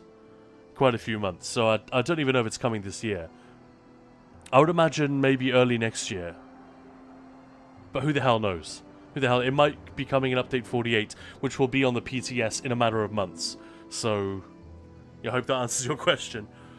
I would just give them time to say their dialogue and then zap them. That's what I do. But I know what you mean. It feels bad, and it undermines all the great writing and storytelling. It's difficult enough to get immersion of any kind in an MMO. It requires a lot of hard work from the devs and the fucking players, because the format just doesn't really allow you to immerse yourself very deeply.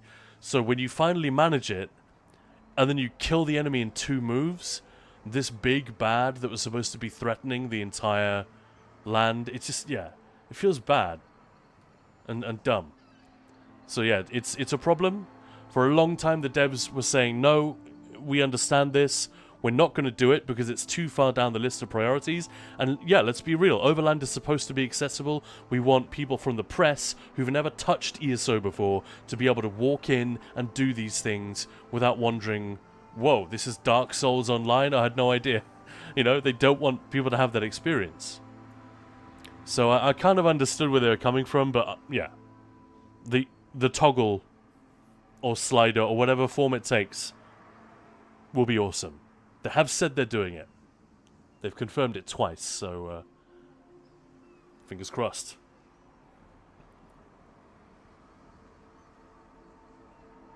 And Gefest, hello there. I did see you. Did see you there. Bilbo, kind of the same way with Dune Universe. I have no idea if I'm going to like it, but I have to try it. The moment-to-moment gameplay is really fun. The systems are good. It's very well made, I thought. Yeah, so have fun with it. 6 months on and off with Lord of the Rings Online. Alright, Vishy, very quickly. Did anybody else see? I talked about this on stream the other day. It was a cool thing that a guy called Black Burke, as in... Let me just type it out here in case anyone's interested. I'm pretty sure that's the guy. Very quickly, because I'm already behind on chat. He streams Lord of the Rings Online, and for his birthday, the last 3 years, he's not a friend of mine or anything, I just saw this in the gaming news, sort of generally on the internet. He has done a walk. He's tried to recreate the journey of Frodo from Bag End to Mount Doom. And they failed. Every year, they'd get wrecked, because the idea is, I think Overland in Lord of the Rings Online is much more punishing than it is in this game. Like, in this game, it's completely different. It's an absolute breeze. And that's why so many people are astounded when they get into a dungeon or trial, they can't do shit, because they're like, well, Overland is easy, I get everything done. Yeah, it's because it's a different game, basically. But they failed miserably. I don't think they even made it through Moria on the first attempt. The next year, they all got wrecked in Rohan. And the deal is you can only bring a level 5 or a level, ideally a level 1 to 5 Hobbit. So I haven't played the game, so I don't know exactly what that means, but I'm guessing it means you are incredibly weak. And so this one, they finally made it to Mount Doom. They got all the way, but they had something like 200 hobbits when they started, and only 50 were still alive when they made it to the end. So it's basically cannon fodder, right? Orc fodder along the route. I thought that was hilarious. And it took them hours and hours and hours. But I watched some of the stream. So I don't know if you want to check that one out, Vishy, but I thought that was actually quite good fun. It's very long, so, you know, don't watch the whole thing, but yeah. And looking forward to whatever the devs are planning on saying. The last few patches have been rough for my enjoyment. Also not a fan of subclassing then. Xenia and my family and I were in New York several years ago. I actually bumped into an Al Pacino when walking out of a restaurant. We ended up exchanging a few words, and he wondered if we liked the States, since he obviously knew we were tourists. His ending was perfect. Have a nice time. Enjoy the shithole. Then he left. Aww. What an encounter. Is he quite a small man? I'm imagining it's the last thing you think about when you meet Al Pacino, because he's got to be like a devastatingly charming presence. You know, just a huge magnetic presence. But he's not like a big guy, is he? Or am I wrong about that? Like, a lot of actors are quite small people. That's a great story. Thank you for sharing. And hello, Erin. Thank you for the sub. You legend. Moose, don't understand how you make it a toggle that some have on, some have off, separate instances. Yeah, I don't know. But yeah, it must be that. Separate instances. And look, this has not even been officially announced. It's just something Rich was happy to say when he did the Guild Summit thing. So if you haven't heard about what I'm saying, that's why. Rich said it just in open conversation when he was doing like a Q&A for the Guild Summit earlier this year. Someone asked exactly this question that Raptor was asking. When's it coming? Yo. When? And yeah, that was his response. He said they've changed their goal a little bit, and they were now thinking of making it a toggle system. That's all I know. Erin, read the patch notes. Rakat's premium mythic for heavy attack getting nerfed so soon was something that I didn't predict. Yeah, he ain't Arnold. That's true. But, I mean, not everyone has to be. Tom Cruise is a small guy, like, famously. But what an amazing screen presence. Like, love him or hate him. I mean, who hates Tom Cruise? It's hard. It's a difficult man not to like, despite all the Scientology creep show. But, yeah, like, a massive screen presence. Just amazing. First time I ever saw one of those. Cultists called it a Maldrith. Oh, tough bastard. So that's the official name for these, a Maldrith. Thank you, comrade. Very high-res textures on that dude. Look at the detail on the eyeball. Like, wow. Is the stream capturing that? Let me,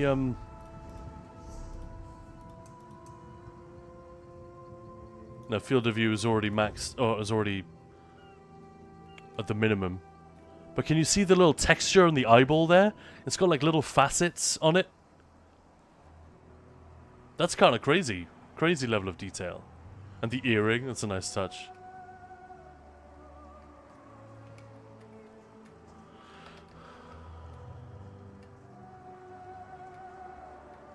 Wow, they really gave this this model some love. Like even the armor that we get to wear, it doesn't seem that highly textured. Maybe it's because the model has to work at various sizes. Now this is probably the smallest Maldrith you'll get, whereas the ones you get in Ossian Cage are like 3 or 4, 5 times the size. So that's probably what it is, isn't it? Like if you find a bug, like a spider, where the model has to work at, like, you know, different degrees of magnification.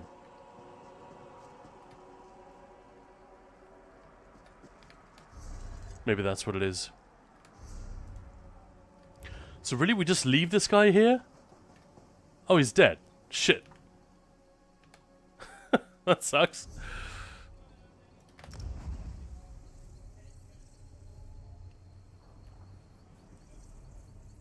Don't care enough to like or dislike Tom. Kind of the same. I just love some of his performances, like in Magnolia.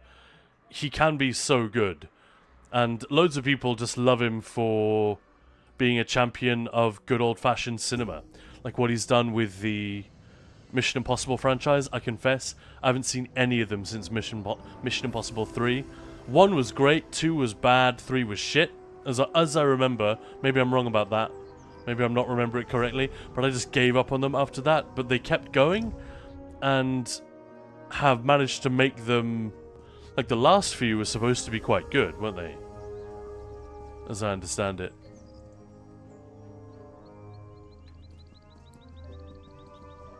Why do I have to meet Darian in the Regent study? That's weird. Everything else is happening at the camp. Guns N' Roses, you officially found someone who does not like Tom Cruise. Yeah, I didn't say everyone has to love him.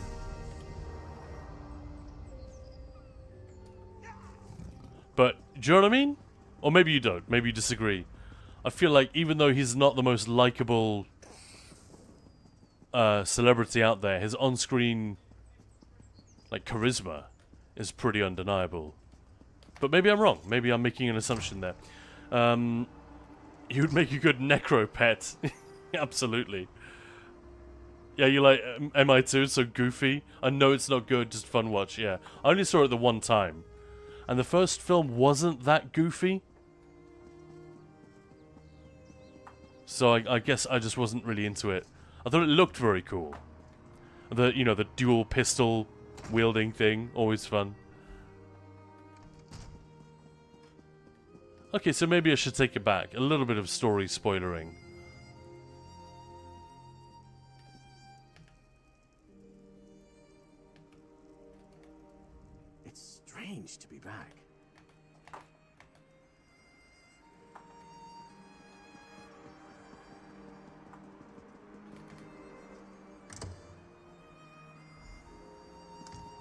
Hey, friend. Oh, that was Looks like Gabrielle was interesting. Have at it. Beats me. We're not looking at any of it. Anchor points. Are you as confused? Oh, what? I'm not done? Come on. Most of my guild bank slaves and housing chests are so empty now thanks to subclassing / master writs. Excellent. Doppelganger, exactly, yeah. There's 2 of them! Gabrielle's notes mention a couple of specific locations she wanted to look This is getting out of hand. Now there are 2 of them. We should not have made this bargain. Which Mission Impossible movie is that from? Complicated, right? Distortion. We've got what you don't need. That's why I'm a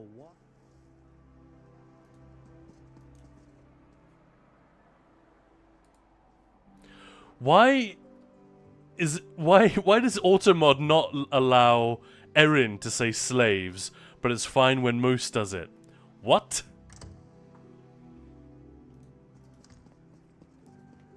Man, that's fucked up.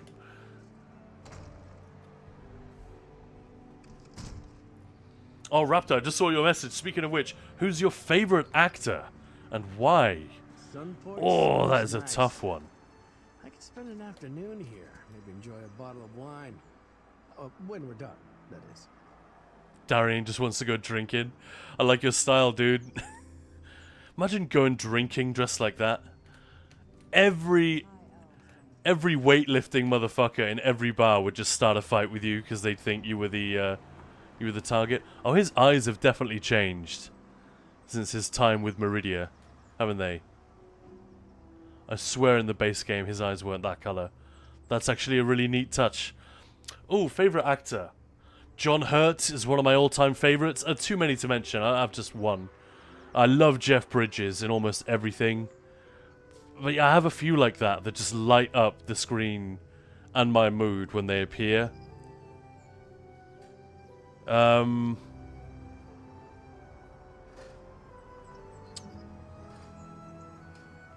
Actually, I love the guy who plays Abner Tharn in this game, Alfred Molina. He hasn't done a ton of, like, you know, mainstream blockbuster type movies. But he's always wonderful. Like, always kicks a ton of ass. And he's got quite a lot of range as well. I really love the actor who plays High Kinlord Rilis in this game, but we've been over that. If you've been to this channel before, you'll have heard me gush about David Shaughnessy in the past. Oh, I do so love to see magic. Is that what this is? This fucking guy. He was Sir Didymus in the movie Labyrinth.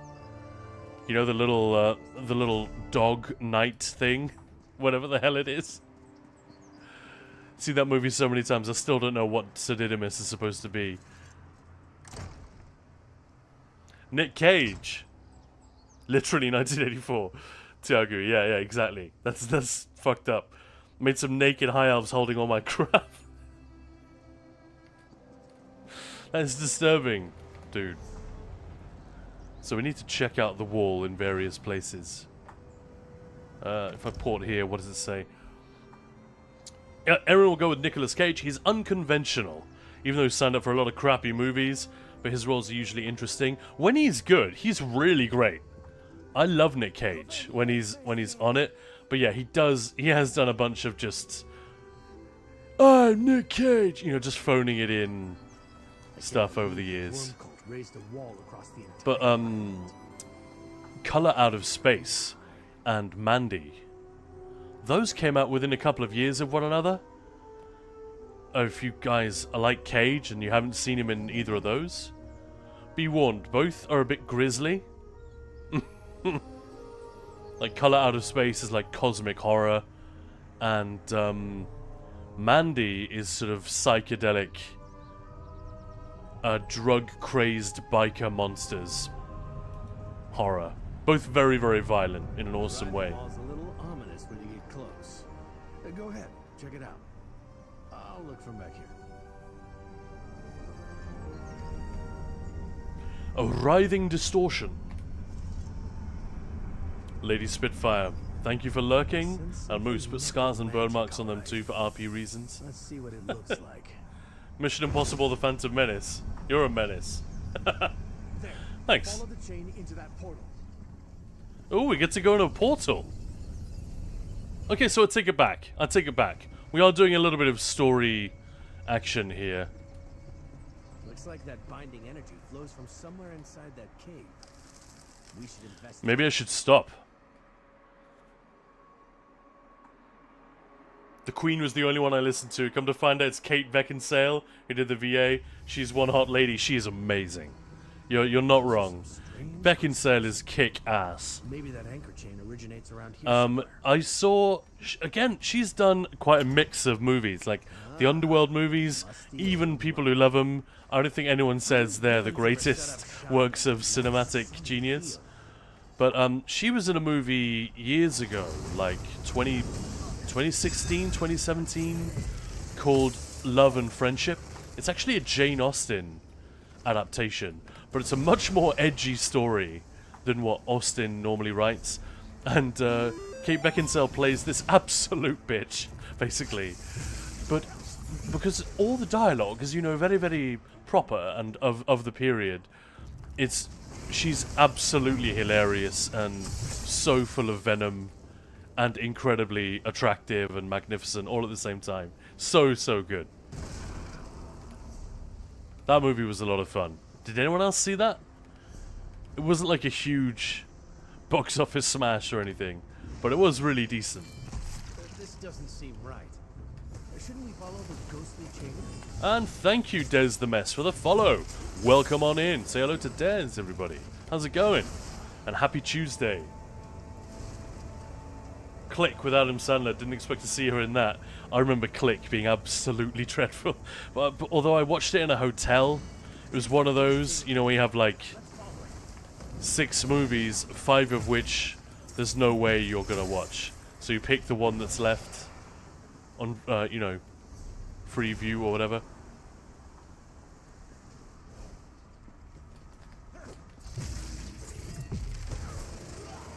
So are we actually... This is a unique location. This is not a delve or anything. That's pretty cool. Des, just trying to learn from you. Alright. I'm not doing anything you should learn from right now. I'm doing quests on PTS and skipping the dialogue to try and spoil as little as possible. So, yeah, ignore all of this. I'd know the pungent smell of necromancer anywhere? Gross, Darian. What, did you used to date one? Jeez. That is a weird thing to say, bro.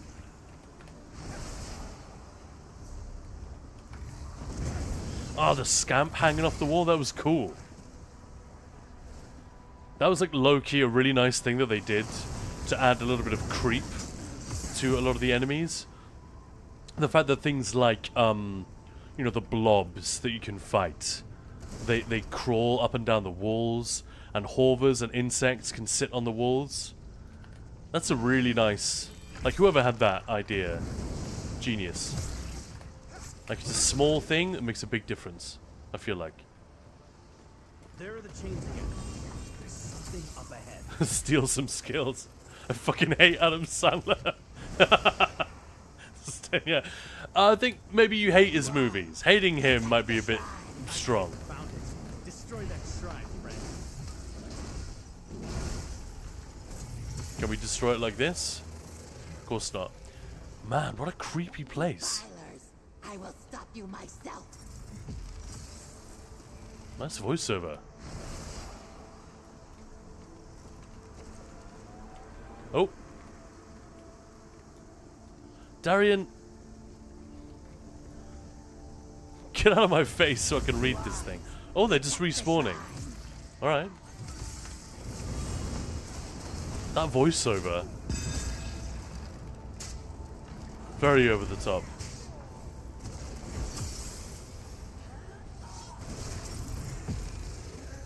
Here we go. Defilers, I will stop you myself. Was she auditioning to be in a black metal band?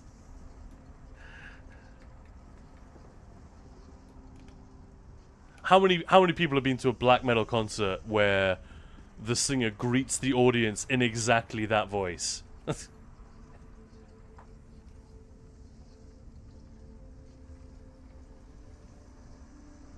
Sandler is the GOAT. I don't know about that. A lot of his movies are terrible, but he's done, what is it? Oh no. Is it the Safdie brothers who made a movie with him in it? I've forgotten what it's called, but there's that one and Punch Drunk Love are supposed to be like absolutely excellent, and he's really great in them.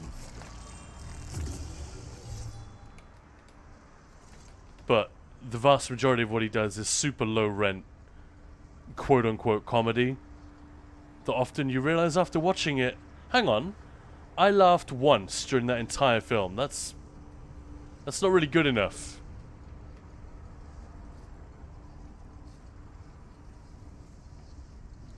So yeah, I feel like that is very much his brand, but he doesn't bother me personally. Nice work. Now we need to find the other shrine. Man, all the crazy furnishings they made. Look at this shit. This is some horrific stuff.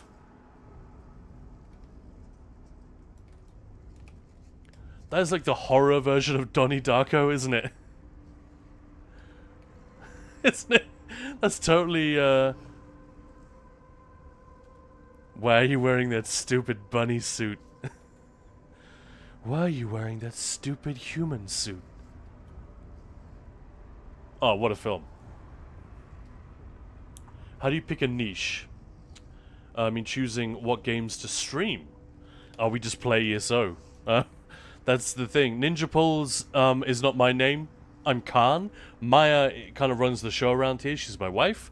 She runs the guild. This is kind of her Twitch channel. Well, it's ours. Actually, I'm kind of talking rubbish.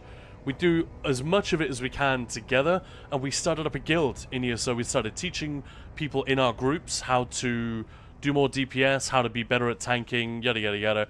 And eventually it turned into a thing where we'd have workshops of like a Discord channel with 30, 40, 50 people all coming in to listen, and we would do like live demos on how to do a necro rotation. Then eventually it went to YouTube, we got a website, and now we have this Twitch channel to support the website, which makes no money and costs quite a lot, and the YouTube, which makes some money but not quite enough. So Twitch is a nice little, it sort of tops us up, if you know what I mean. And it's a really cool way. I used to be a bit of a Twitch skeptic, to be honest, but it's a really fun way to hang out with people like you guys. I have a lot of fun. Yeah. Speaking of, you know, adding animations to creatures, that's a fairly new one as well. That the spiders can just hang like that. What do you guys think?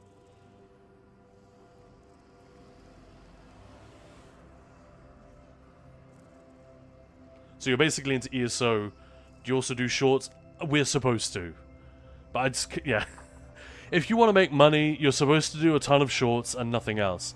But the thing is, I try to make guides, so yeah, I should do more shorts. We've done a few. But usually only if something happens organically.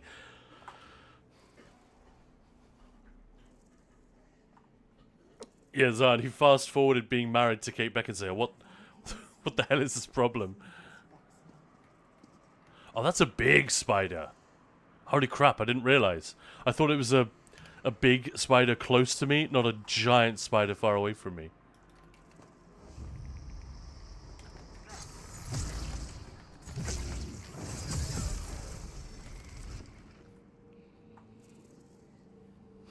Stenya, you're such a shit actor, it hurts watching. Maybe you should check out Punch Drunk Love. I don't know. I don't know if, like, if you really, really dislike somebody's on-screen deal, maybe it's not going to be enough to break through that. But he's generally celebrated for his performance in that and this other movie that's really bugging me that I can't remember what it's called.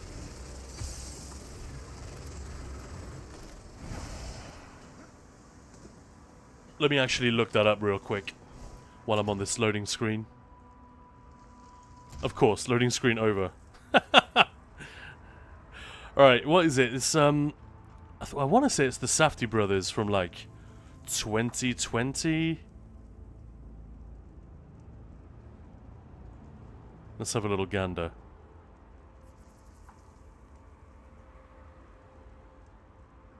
Uncut Gems. That's the one. Very, very different. Not not a quote-unquote Adam Sandler movie. You know? It's an Adam Sandler movie, he's the star, but it's not an Adam Sandler movie, if you know what I mean.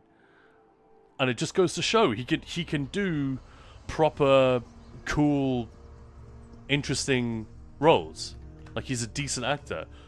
But as Zdenya is saying, maybe that makes it even more frustrating that he keeps churning out these, like, paint by numbers.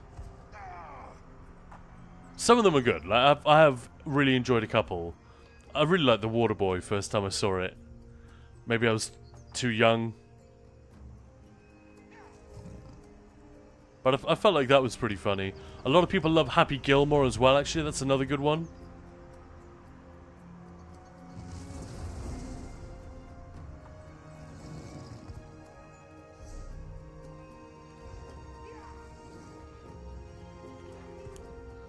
How long did it take you to learn how to edit? Ooh. I'm still learning. So that's an open-ended thing. But learning how to use a piece of software, like... well, I use Final Cut Pro a lot. I use Adobe Audition, and I also use... Motion and some other, like, effects software, stuff like that. That is a good question. How long would it take someone to learn just basic editing? There is a thing called, oh, shoot. There is a lightweight editing piece of software from Adobe. I think it's free.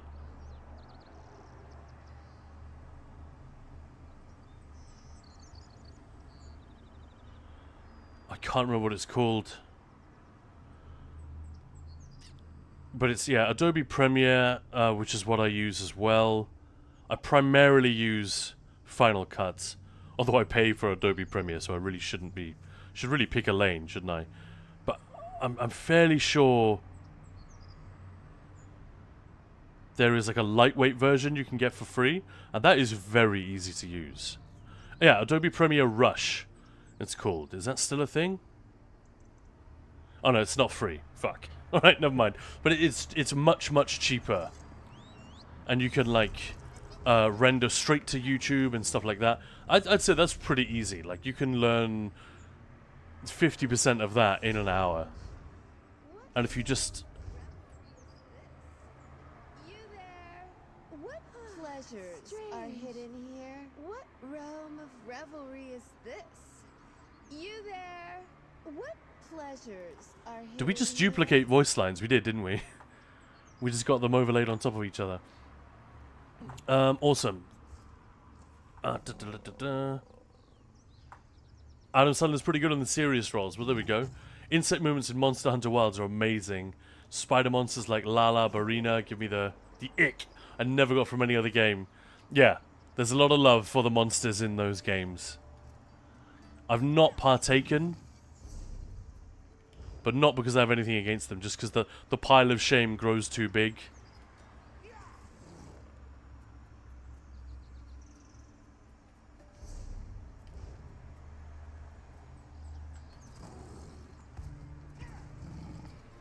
Uncut Gems, yeah, also Reign Over Me. Erin, check out, if you haven't seen it already, there's a guy with like a Lego channel. This sounds dumb as hell, but it's actually really fucking cool. And he started making Monster Hunter, monsters on his channel out of Lego. You know, just building them himself. There's not a kit or anything like that. But, yeah, some of them look absolutely amazing. That bird mount, it's a little bit like a Velociraptor or an emu with the feathers. I can't remember what it's called, but he made one of those, and man, it was amazing. I don't even play Monster Hunter, like I said, but I sat and watched the entire thing.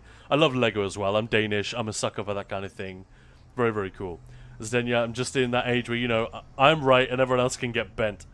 Well, I kind of agree. The movies, I don't think you're alone in that at all. I think most cineasts would be like, oh yeah, spare me from an Adam Sandler picture, but... There you are. Hey Darian, Get a closer look what's at the up? wall here. And Des saying, 3,000 Adam Sandler goes into a bar. Are you on Mac? I'm trying to learn DaVinci Resolve. Every time I open, I feel like an idiot. It's standard stuff. I think I see something. All the Let's take a closer look. all the really powerful software suites are going to take a little bit of a while to learn because they're not that intuitive. It's like a video game. You know, the more depth it has, the more it is you're going to have to invest a little bit of time up front. But just start by making a basic thing.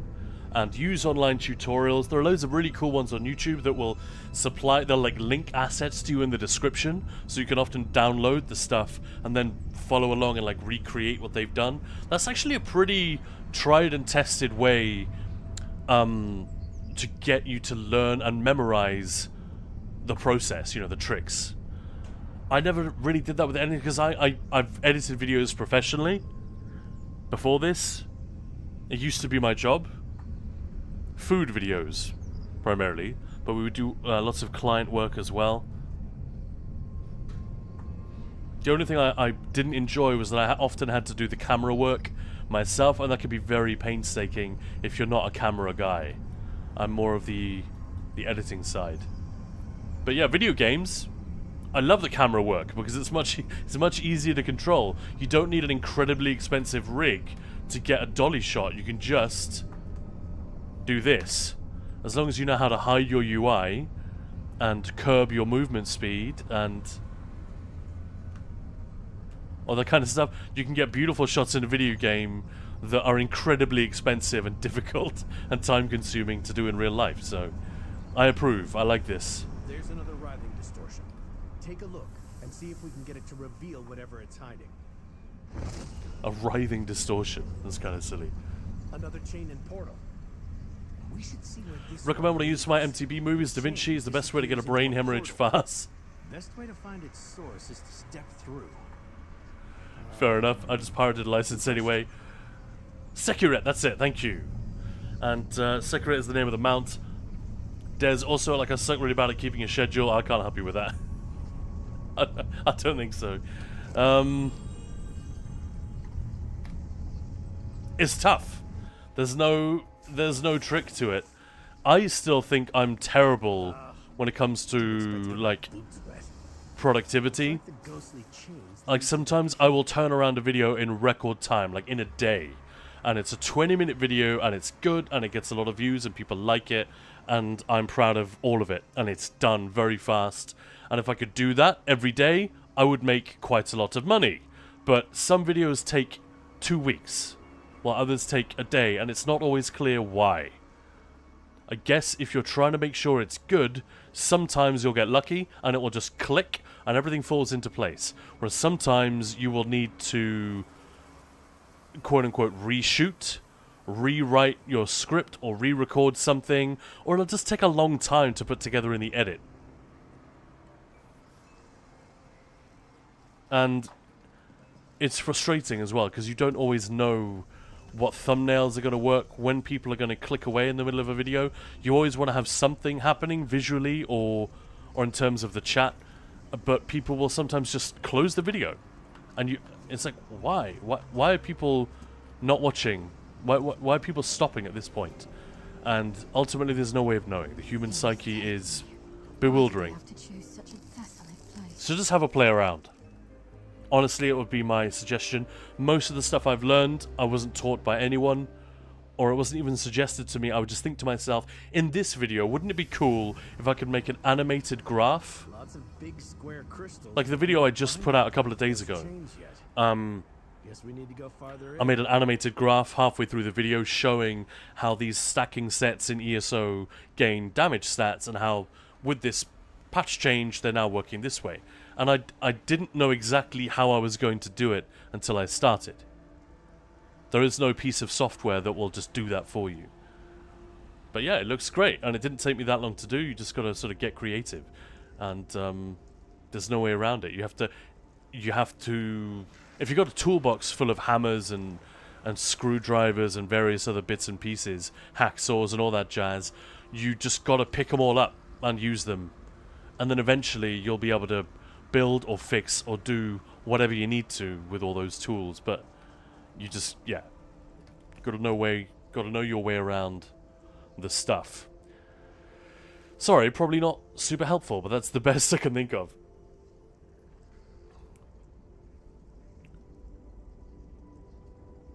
Raptor, are you into filmmaking and or acting? A bit. Like, we just made a short film on YouTube. You may have seen it. The thumbnail is the one that says "So True," and it's the Dungeon team. That's sort of a machinima. You know, where we've got footage in-game of characters doing various things and interacting with one another, like arguing with one another. So shots like this, where, I don't know,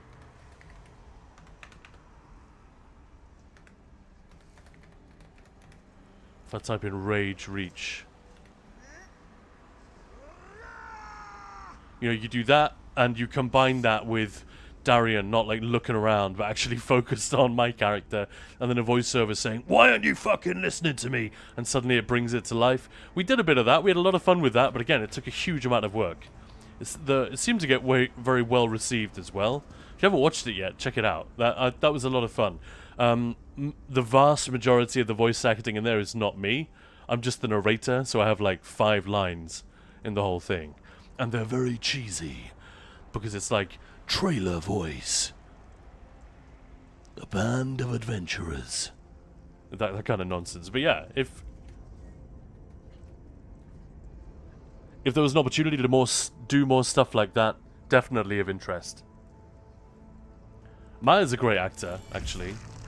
She plays the Khajiit in that video, and she does the voice and everything. I think the chain comes from somewhere deeper. Can I really not go around? That freaking sucks. I have to go all the way through the delve.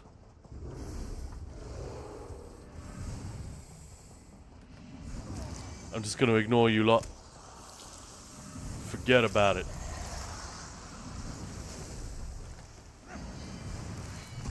Oh, fine. You're big enough to die. Let's go.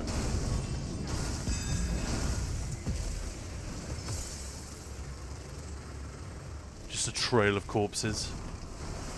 Love it. Delete or rewrite progress in some way. I've done that. It sucks. Yeah. Yes. And, sometimes the software will just crap itself. I've had Adobe Premiere and Apple Final Cut just shit themselves, and you will lose. Actually, Apple especially have got a lot better. Oh, there we go. There are those floating skulls I was talking about. So there are enemies in the new dungeons which summon those little guys to the floating skull, and they spit fireballs at you and then despawn. I love that. It looks really cute. Whoops. It's not what I meant to press.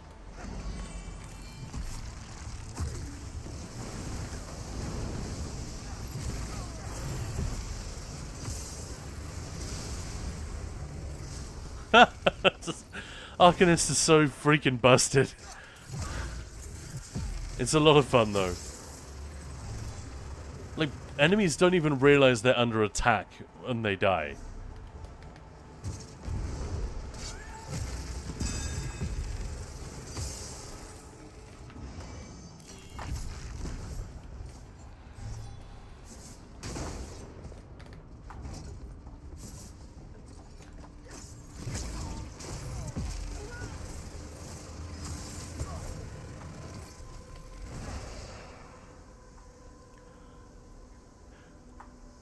He makes a living off it, so yeah.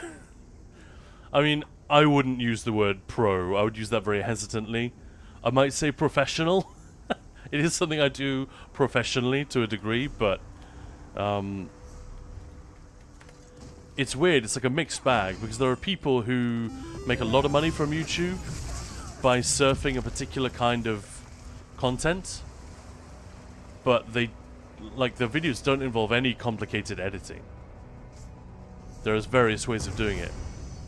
And then there are the people that make sort of documentaries, basically. Or those really rapid-fire videos, like Maxor. He's a content creator whose work I enjoy from time to time. His Doom review is still, like, the story of Doom Eternal, still one of the funniest things on YouTube, I think. That's, like, very, very tightly edited. Again, not, like, requiring mad skills, just a lot of work. A ton of work. Like editing together a, one of those pre-John Wick fight scenes where, you know, they have two actors, not professional fighters, professional stuntmen or whatever. So in order to sell the fight, there are just cuts every second, sometimes less than a second. You guys know what I mean? Some YouTube content is a little bit like that. Like 10 seconds of footage can take half an hour of editing just to get it right.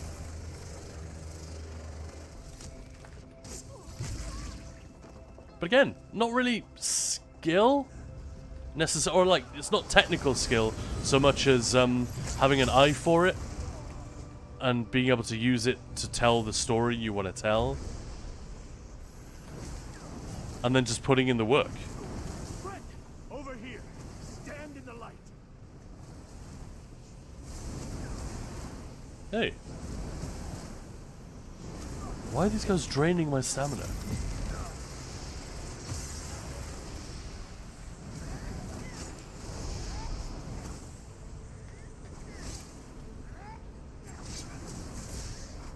Could use that heavy attack mythic right about now.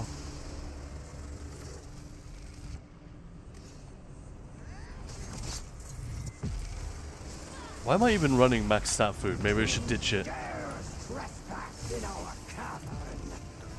Yeah. Do I have lava foot? No. Where's the tester's lunchbox? Tester's lunchbox. There it is.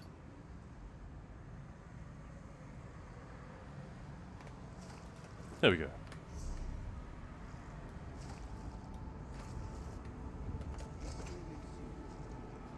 Shiny button, hi yourself. Hello there. Do you watch other streamers on the regular? Mostly just the friends that we have here on ESO. And Razam, hello. Does the mess. What do you do when chat goes quiet or no chat? Kind of choose a subject. Yeah, it's weird. Like, it depends what you're doing. At first, I thought it was dumb to just narrate what I'm doing on screen. Oh, I'm just going to go over here and do this. But truth is, it works. I honestly don't know. We were lucky, I think Maya and I were pretty lucky in that we already had a community when we started streaming. We already had a guild. So we never really had that problem of like literally no one is watching. Because that is, like, how do you break out of that? It's a genuinely good question. I don't have the answer to. But as you can see, chat generally does a lot of the work for you. Like, you've just kept me talking for, what, 20 minutes now? So it often takes care of itself. And thank you so much for the follow, Shiny. I miss PewDiePie of old, the Amnesia days. Yeah, that guy's fun. And when chat goes silent, Khan is finally able to catch up. Who is Khan, even? And Max Orbits are amazing. Yeah, Khan is me, by the way. We are all Khan. I am Spartacus. I'm Brian Blessed. If you were here a few days ago, you'll know what that is a reference to. Yeah, Maxor is quality, right? And the way that he does that, like, corny thing of editing, He will do a voiceover like this. but then he will edit out the gaps. So, In Doom, you play as John Doom. and he does that sort of, you know, cheesy sports announcer voice. I mean, he's got a lovely voice to start with, but he really knows how to use it, and also to edit it to make it seem like a cheesy trailer in a way which is just loaded with comedy. Yeah, it's great. The guy just has great instincts. And he has a good sense of humor. Like that bit where Samuel Hayden fires up the Crucible sword, and you just hear this distorted demon voice saying, I'm going to shit yourself. Still one of my favorite things ever. Like, what? Everyone's wondering what the hell Khan is talking about. This is Maxor does like spoofy videos about the lore of video games. So the one for Doom Eternal, the lore in Doom Eternal is absolutely batshit crazy. So it is perfect for this guy's approach. He's done them for Elden Ring as well, and the Dark Souls games. They're very funny. But he doesn't post videos that often because I'm guessing it takes him absolutely ages to write, record, and edit everything. They're quite intricate. PewDiePie's name I completely forgot about. I'm now sad I remember. Why are you sad? Like, do you not like him because he's a fellow Swede? He's still doing stuff, isn't he? I see his videos popping up every now and again. He's like, I installed Linux. You should too. I was like, yeah, cheers. That's gonna happen.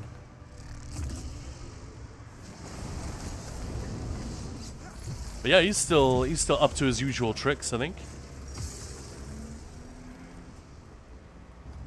But he was like, yeah, he's one of the OGs, isn't he?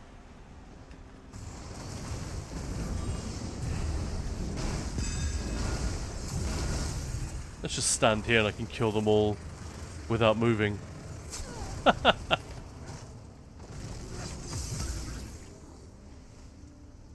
Look at Darian waving his sword around, pretending like he's doing anything. Love you, bro. Right, let's, I think, chat, it might be time to get another bit of footage. Right? Like, we've got some cool footage of the, oh no, because these idiots are going to keep respawning, aren't they? There. That obviously evil shrine is what we're looking for. That obviously evil shrine? You think? It does look like something out of The Ritual. Jesus. Spot the bad guy. I want to have an eye for it, as you say. It's hard to choose when one hates himself. Oh man, du hast. German, the only words I know, Tiago. Rammstein, yeah!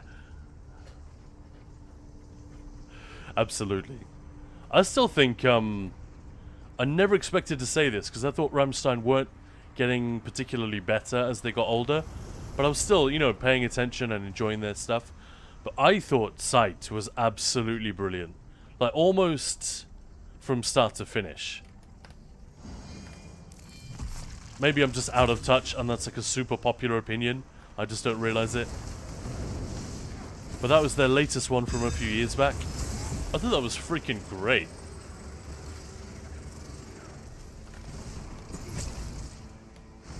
Rammstein's so good. I get all the references. Awesome. I like that line from the Doom video, and if you can't switch weapons fast enough, go play easy mode. That's fine, man. We're all busy. Also, the bit when he says, where he describes how to kill the Marauder.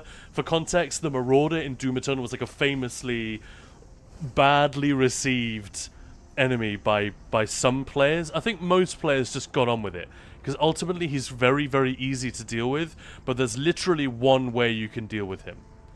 He's completely invulnerable to attack unless he's doing one specific move, and then there is a tell. There's literally a green flash to show you, right, he's vulnerable right now. It's for like a fifth of a second.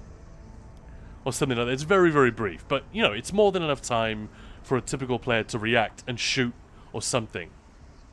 But a lot of players just didn't like that. They didn't pay attention, so they couldn't figure out how to kill him. And they got stuck, and Maxor is there in the video saying, oh, it's actually really well designed, and if you disagree, I'm not saying you're wrong, I'm saying you're bad. Which is just an amazing line. I'm going to always remember that. I'm not saying you're wrong, I'm saying you're bad. But yeah, we're very sensitive to toxicity here in ESO, so maybe not an easy line for me to be able to use. Should we get I don't know, can we get cool footage of these guys? Darian just ruining the shot. Can I get rid of that quest marker as well? That is the question.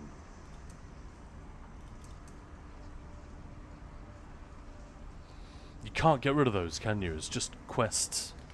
Items. Ah, fuck it. That's both of the anchor shrines Gabrielle suspected.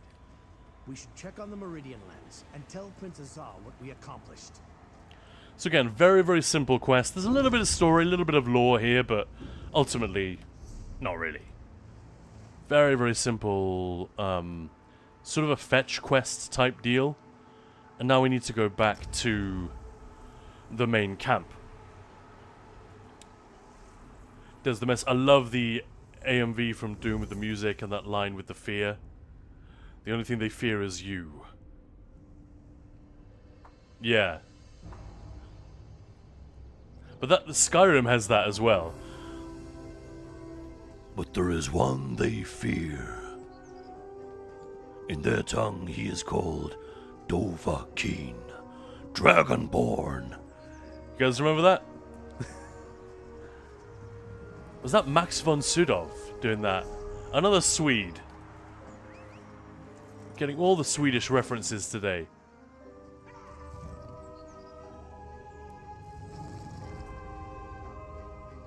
But yeah, King Novik gets some really great ominous lines in Doom Eternal and Doom the Dark Ages. I think it's at the beginning of Doom 2016 where you're just waking up right at the beginning of the game. Where he says something like, They are rage, brutal, without mercy.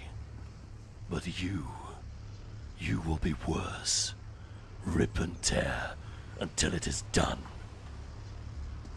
right? How's my cheesy Doom voice? I can't actually tell. I got big headphones on that like cancel most of the noise, so I can't hear my own voice except in my own head, which is a little bit weird. Rammstein's so good. Only know that one song from them.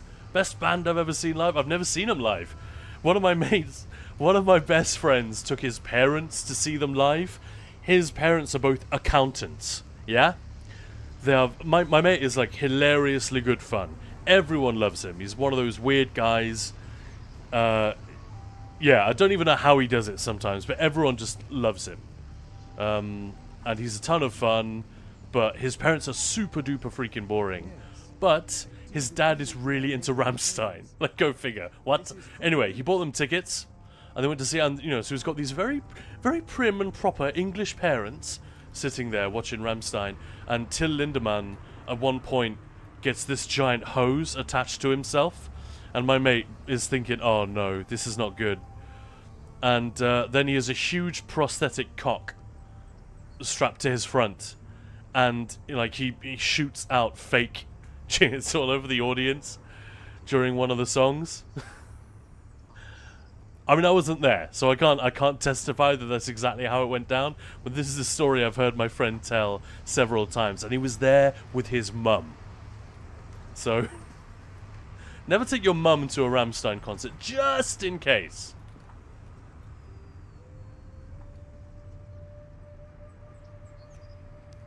Yeah, I've been sprayed by that foam. Here we go. Moose. Des, alright bros, thanks so much for the advice. Gotta go struggle with DaVinci and clipping. Bye. Take it easy. You're finally awake.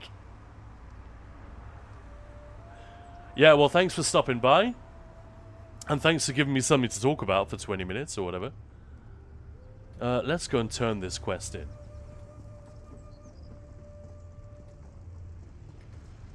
And yeah, best of luck with the editing and all of your endeavors. You return at a good time, comrade. Can't believe how young von Sydow was in The Exorcist. Writhing wall is beginning to show signs of damage. I assume you and Dare. Excellent work. Scouts report a new fissure in the mountainside nearby, healed by a landslide. Our mages think the wall's growing instability triggered it. I need someone to see if we can use this fissure to reach Eastern Solstice. So you could just say the standard vanilla response. Where? Where is it? or you can do this. This is for people who don't click through.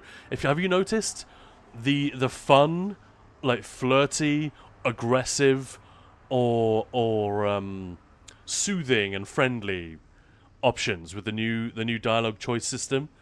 They are never on the top. So if you just spam E to get your way through the dialogue fast, you'll never get these.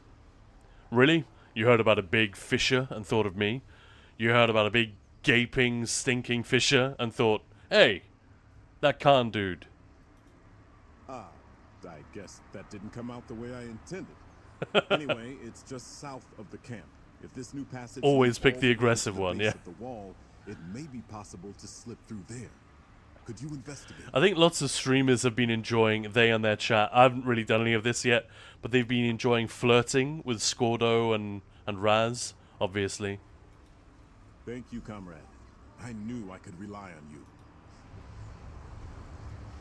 Who's this? The fissure Prince Azar described is a sure sign that the writhing wall's fluctuations are growing more severe. What exactly is this? The fissure Prince Azar... Look behind me, champion. The Meridian lens is now active. It's fueling the light of Meridia is a constant process. Right. So that's to remind me to do the dailies. Do the dailies. We can't see a progress bar. I wonder if there'll be one. Like if they'll have a website where we can go to see different servers' progress. Like they often do during these events, you know, where we're supposed to hit certain targets. That would be pretty fun. So like PC NA is at, 43%. PC EU 49%, and this kind of thing. That could be fun. Hi.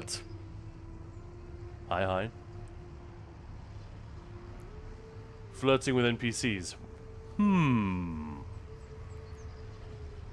Apparently it's a thing. Been beating up plenty of worm cultists? Good. See that huge, ugly wall behind me? I hate it. We're tearing it down with a device called the Meridian Lens. That's first. Helps. Been beating up... Yeah, I can't flirt with him right now. I don't know if it's gender specific. I've no idea. I haven't really looked into this. I messed around with it when they first introduced the system for the prologue quest, where we can flirt with the NPCs in the new update. Yep, it's been possible since the prologue quest for Seasons of the Worm Cult. Hey, I keep running into this guy. This one player, we're like the two only people bothering with PTS at this time of day.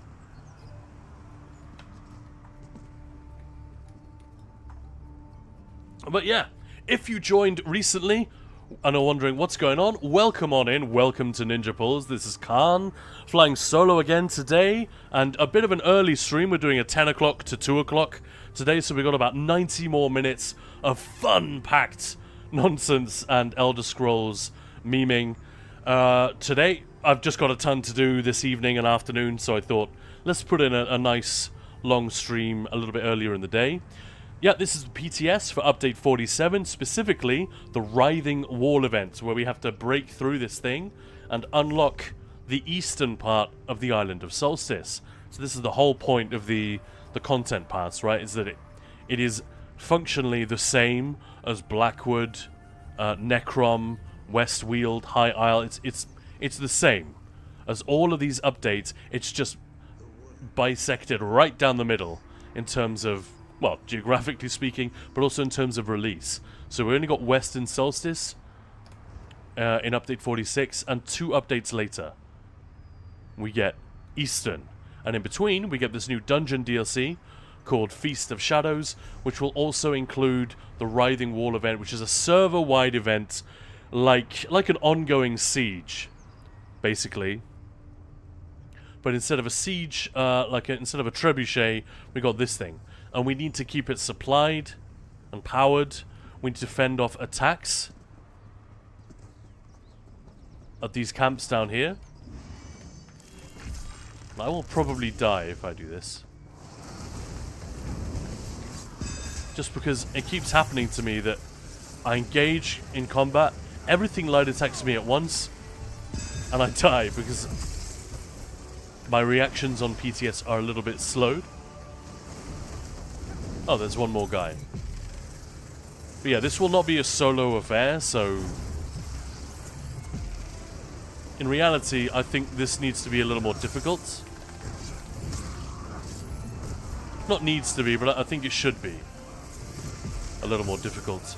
Because the fact that I'm just breezing through it solo, I don't know. There are going to be loads of players here. These worm cultists aren't going to last 5 seconds.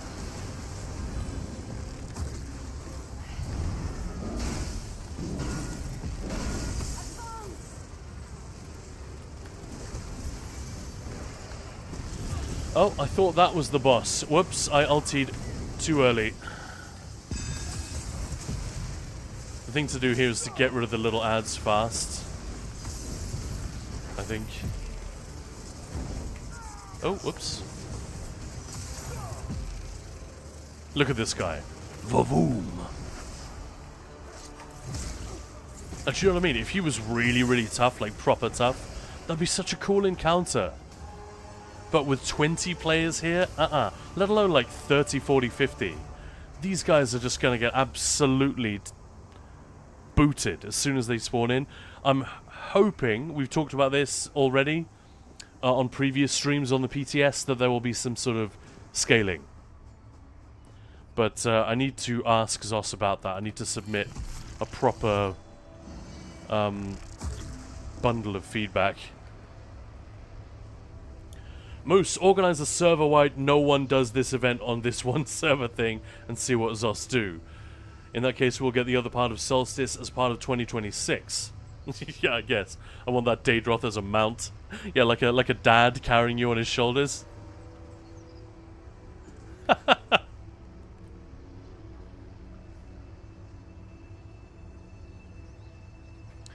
Did you guys know that the word Daedroth is just the singular of Daedra?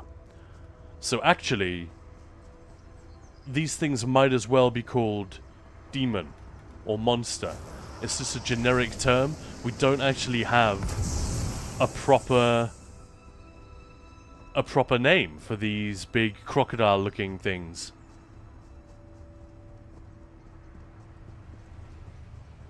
So 2 Daedra, 1 Daedroth.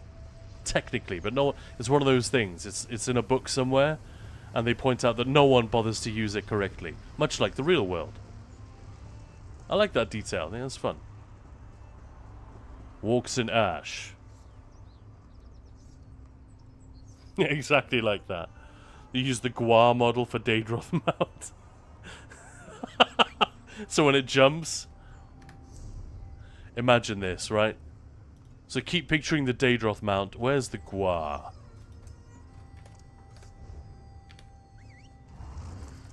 Best thing about the Gua mount, you toggle walk instead of run, and then you do this. Ready?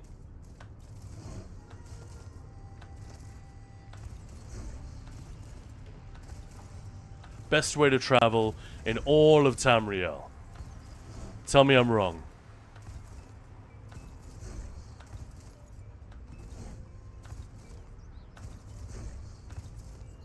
What's the singular for Aedroth, I guess, yeah. But yeah, imagine that. They use this one and then, I don't know, rig it to be a little bit taller.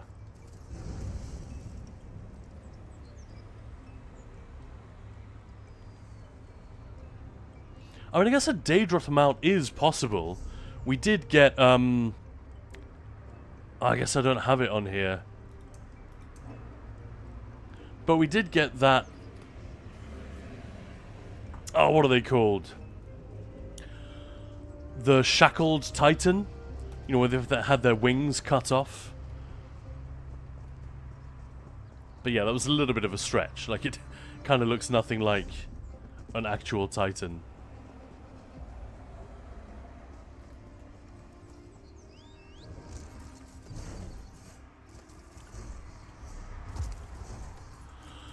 Yeah, speaking of Maya and the fact that she's not here with me again, it's because she's working. She's working very, very hard.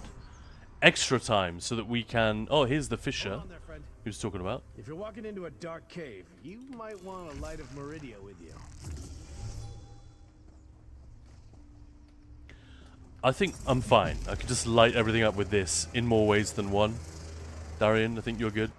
But yeah, so Maya is not on stream as much these days because she's working super hard, working overtime, trying to get this, make this a reality. So honestly, if you would like to see more streams where it's me and Maya every day together, you know what to do. Sub, follow, help us out on YouTube, on Discord, on here, wherever. It doesn't have to be monetary, it can be all the free ways in which you can help content creators do their thing. We talked about this during Tenfest with Giondrio and Vessens, and how incredibly valuable it is to have some numbers. Then you can show to people, potential sponsors or whatever, to say, look, this many people follow, this many people like, all those kind of things. So don't think it means nothing. If the opportunity to do it, please do it. Not just today, but generally, and not just this channel. Anyone who's doing, you think they're doing really great work. That's Mannimarco, all right. The writhing wall is weakening. We cannot let it fall. Begin the ritual. I will supply the necessary souls from Mornar. This is cool. Patch the writhing wall. Come on, we have to stop the ritual. So is this like underneath the wall here? They're powering it all from down here. Slowed Mount Wen. Great call. Imagine leaving it a gooey trail as it moves forward. Blech. I'm guessing we can't jump. Nope. Hey, Age of Quarrel 86. Very kind, much appreciated. Thank you so much. I'm terrible at asking for support from the channel. It is something I have to do. And Maya reminds me before every stream, remember to do this? It's like, yeah, we need to make some money out of this, otherwise it all collapses. But yeah, thank you so much, guys. I really, really do appreciate it. And those of you who are here, like, week in, week out, you make the stream better, you make it last for longer, this whole thing. We really appreciate it. So thank you. And if anyone has any Prime subs lying around, I'm not going to keep asking, just the once. That is always massively appreciated. Age of Quarrel, I'm sure you hear this a lot, but you sound like a young Louis Theroux. I think I've ever heard that. Louis Theroux's got a lovely voice. I'll take it. He's a bit more posh than I am, isn't he? We had someone on here telling me that I sound Dutch. And said, oh yeah, I can hear the Dutch accent. I said, hang on, I'm Danish. Yeah, well, you sound kind of Dutch. I haven't heard that before, Age of Quarrel, but thank you. And Elysiums, thank you for the follow. Much appreciated. I hope you don't come to regret it. If you do, don't tell me. Just just quietly unfollow, and I'll apologize in advance. But hopefully that won't happen. Wow, this is cool down here. So this is some of the single-player stuff, which we will get to do. I'm sure you can do it, you know, with a few friends. But yeah, this is a proper worm cult hang. I love it. Are we going to find something about the bismuth crystals as, like, ideal for, I don't know, doing something with soul magic?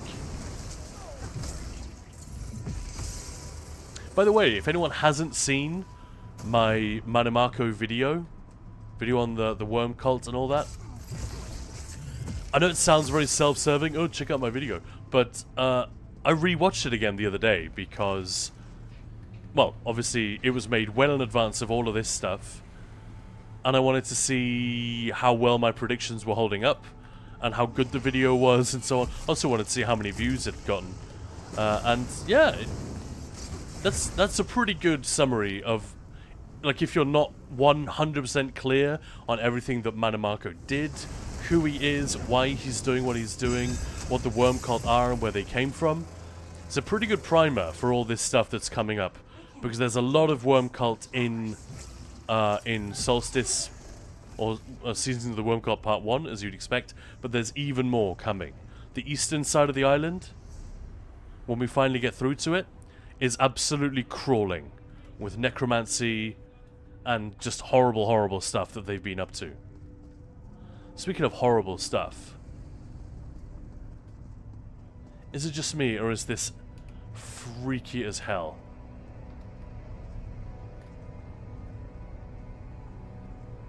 That's like genuinely frightening.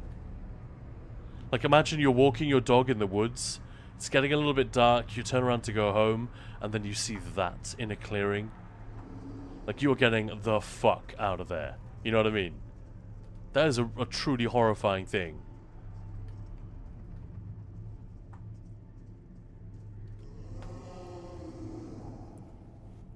Erin, is there any progress on Facecam? Yeah. We have one. Maya has one. It's going to be her thing, not mine, I expect. And we just have to sort out the room, which is no small task. But yeah, that should be happening later this year. But no, I'm not going to put like a date on it because a lot needs to happen just in terms of rearranging the entire room. And I've got... This is one of those weird rooms where an entire wall is just bookshelves that I built when we first moved in here. And I think I'm going to have to move them. Which is, like, that's a huge thing. And I'm going to have to take... Maya's PC is going to have to be decommissioned for a while so I can access all of this stuff. So yeah, I'm going to need to set aside at least 2 days, probably more, in order to get that all done. And we also need to decide, you know, lights, all that stuff. Are we going to have, like, a cool backdrop? All of that shit needs to be worked out. But yeah, definitely a thing. And Al, is this a video where you reveal Manamako is actually a good guy and the real hero? No, it is not. If anything, you'll understand just what a piece of shit he is. That door up ahead. We're almost there. Like, there's nothing he's not willing to sell out just for an extra drop of power. He's a real asshole. I think this place is cool enough to warrant a bit of... Shame there isn't somewhere where I can go that's high up. Maybe if I go back to the entrance here.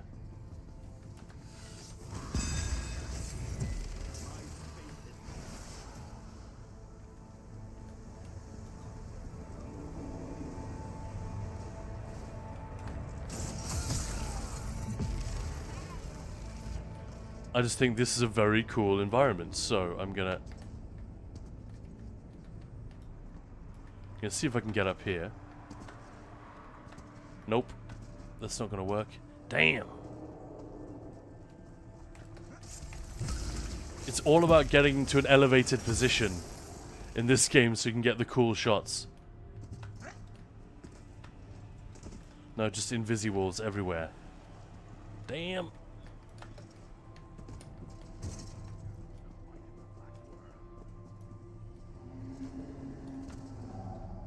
Even here? I can't climb on anything? That will have to do.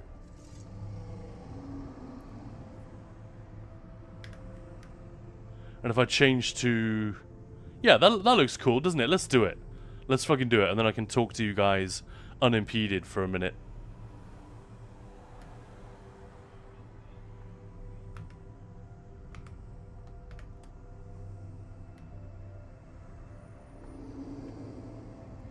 The Ogrim showing off to the Banekin. What do you think he's trying to do? Is he trying to show off, or is he like telling them a dramatic story? Yeah, he's just misunderstood. Monarch Ball is just a cutie patootie. Looks like an Alexander McQueen dress. I'll have to check that out. I know the name, but I didn't quite get the reference. But I'm guessing that is a very unique, a very singular fashion designer, right? By the way, what is the Maya doing? How does one go about doing streaming business? No, she is running her cookery school. She runs a cookery school, and she's taking on huge amounts of extra... Tell you what, let's fix this so we can actually see.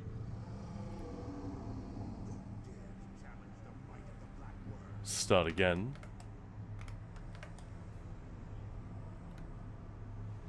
Yeah, so she's just taking on more and more gigs.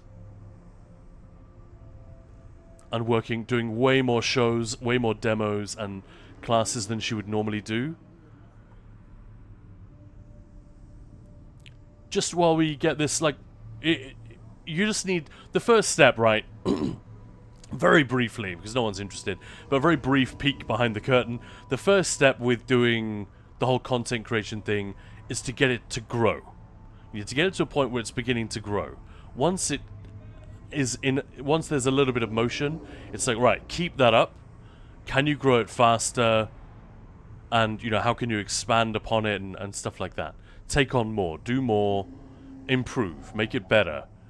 This is the thing I need to work on, actually being somewhat of an entertaining host for a few hours at a time. And yeah, so that, I hope that answers your question. So she's not even doing Ninjapul's work right now. That's what she wants to do. She wants to be doing Ninjapul's stuff. She wants to be making healer guides, or helping me with DPS guides, or lore videos, or streaming to you lot while I go and make a build, update the website, all of that stuff. We simply can't do that. Or we won't be able to pay all of our bills at the end of the month. Simple as that. But we are getting closer to the point where we can actually sustain it, and that is why we are getting a little bit more pushy, because it's like, it's kind of now or never. So, yeah. So if you do hear a lot of pitching in the next half of this year, that's why. Just try to bear with us, and we know nobody tunes into a stream to be, like, endlessly squeezed for subs. And I don't know any streamers who enjoy doing it. Most of them hate doing it. But at the end of the day, it's necessary, and we really appreciate you guys listening and helping us out. So that, I hope that answers your question, Ahed. And, Moose, he sounds like my kind of dude. Elysiums, what is this place? This is part of the Writhing Wall event storyline, so it is a worm cult base from which they are projecting the wall up above ground. As far as I understand it. But I'm trying not to do the quests too, like, in-depth on stream, because I don't want to spoil too much. Right now we're just spoiling the look of the environment and whatnot. Aw, thank you so much. That means a huge amount. I'll make sure I tell Maya that you asked what she was up to and that this was your response. I think the enemies just spawned behind me. Watch me get attacked now. Yeah, there we go. Okay. I guess we can stop rolling. That's perfect, though. I just got the entire span of the room. Boop.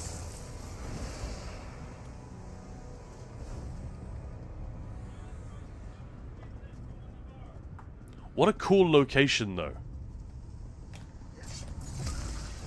They did a great job of making a bunch of evil assets and furnishings. Like, almost everything in here looks horrendously evil. Like, it's almost over the top, isn't it? Like something from a deranged Tim Burton movie, if he was making movies in the 30s and 40s. Actually, no, 50s and 60s as well. The whole gothic black and white horror movie. It's definitely a vibe back then.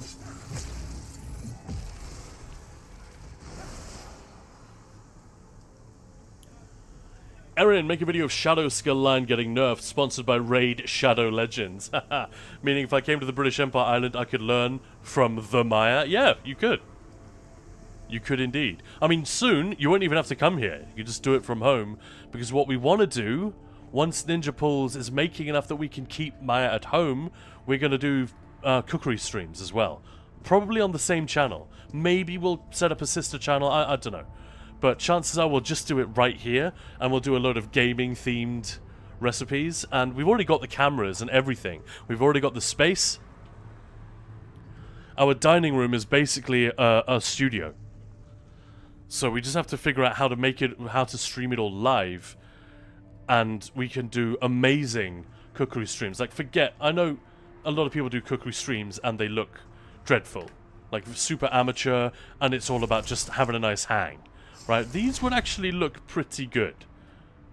Because we've made a whole bunch of videos. We've shot a ton of video down in that studio space. and it shouldn't be too difficult to adapt that for stream. So that is the plan. So you could like learn and watch Maya make lavafoot soup and salt rice, or braised rabbit with spring vegetables. I mean, how many people would freak out if we cooked a bunny on stream? Maybe. But that is the plan. Or that way we can also see Ted. Ted is so much more chill than he used to be. So it might not be as exciting as it once was. But yeah, not gonna lie, I would love to see a video of a day in the life of the Maya, cooking in cookery school and cooking up video ideas. Looks like a well-built house. It does, doesn't it?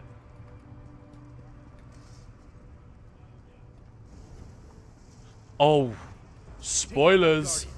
Then we can deal with Manamarco's ritual. Deal with them while I repair the writhing wall. Meridia aids us. Oh, this guy's porting around? That sucks.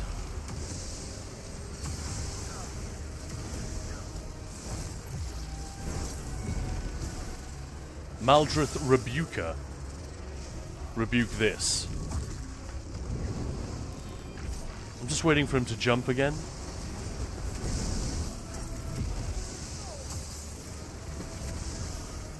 Manamarco's shielding that altar. Hang on. I can take care of that. Meridia's fool. You were all that silly mage bought with her life. You are a disappointing vessel for Meridia's light. I have a better use for it. Don't worry about me. Destroy the altar. You have my thanks. You delivered a light of Meridia into my hands, just when I needed one the most. I love the demon filter on his voice. That's a lot of fun. Its purpose. I'm done here. I'm not alone in thinking that guy looks a lot like Molag, right? I feel. Oh yeah, he's definitely a Cold Harbor creature. Absolutely right. 100% a creature of Cold Harbor. But you'll notice that while the worm cult, they're definitely dealing with Cold Harbor still. But you'll notice that while their lairs, and like think of the Castle of the Worm, and it was literally in Cold Harbor, their lairs would have had, you know, those creepy Molag Bal heads. I don't know if I can show you. There's no way for me to show the furnishing, is there, without being in a house? But you know, like little heads, representatives of carvings of Molag Bal's face with the horns and the glowing eyes and the open mouth. They would be like sticking out of walls with fires burning in them. Think of the dungeon in Cold Harbor. What's it called? Oh my god. You know, with the Mad Architect? Vaults of Madness. Think of that one. Molag Bal's freaking face is everywhere. There aren't any representations of him here. It's all replaced with necromantic imagery like the... This is fucking cool. HR Giga would be so proud. Is there anyone Swiss here who can tell me, is it Giga or Geiger? Because I keep hearing both, and I would love to know which is actually correct. But, you know, these are like ribs. This is just sort of generic evil metalwork, scaled. And the gems and the bones and the skeleton. Oh, it's great. I really dig it. And it's also very Warhammer. Right, this is very Warhammer 40k. We could be on like a battle barge of some kind. Can we get the same demon voice filter for you and Maya? Yeah, that's just a chorus effect, primarily, I think. Two skellies holding up the light gem look fantastic, I agree. I'm Swedish, does that count? No. How would you say it in Sweden? Because it's spelled G-I-G-E-R. Giga, right? That's what you'd say? My father always said I was too confident for my own good. I thought you were Canadian. I thought Manamarco's just because of moose. Bounce off this golden armor like water off a duck's back. I don't really know what I am. Looks to me like... But I do love that Darian is here. We got Raz, we got all the old gangs back together. They didn't have the 5 companions, and I've got to wonder if the SAG-AFTRA strike affected the storytelling here, because for those who don't know, they actually only just resolved the strike. You know that SAG-AFTRA went on strike. So this is the Screen Actors Guild, but specifically the voiceover for animation and video games and stuff like that. That union went on strike over the use of AI and insisted that companies sign on to... I'm going to fuck it up, so I'm not going to get too specific because I'll get it wrong. But basically, proper use of their voices with their permission.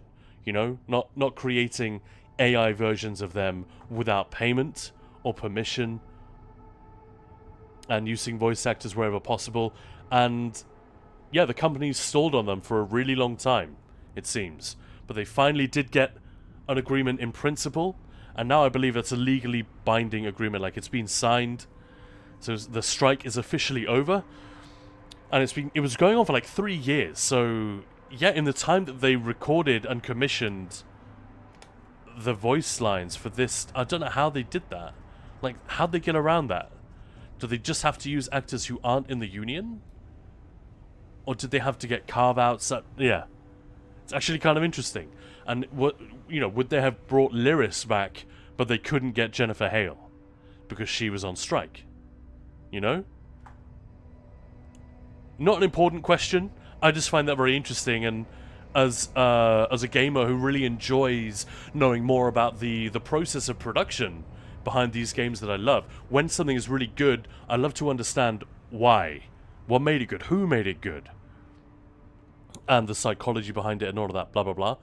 This is really interesting to me. Darian is back, exactly. It's just a lot of fun. Shall we get another little shot in this room here? Let's go wide field of view for this one.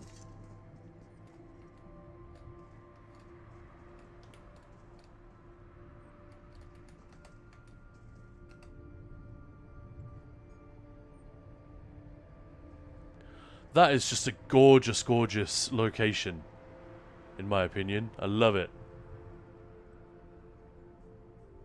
Like, terrifying.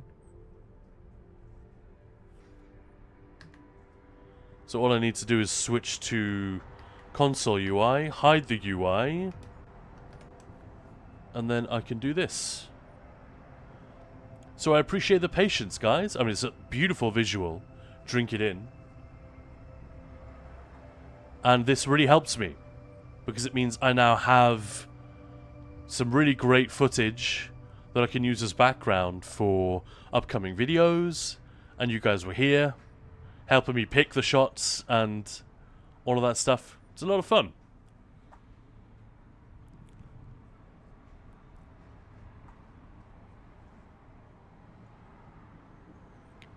But yeah, I am going to do my best to continue to avoid spoilers. I realized there was a bit of a spoiler in the last 5 minutes.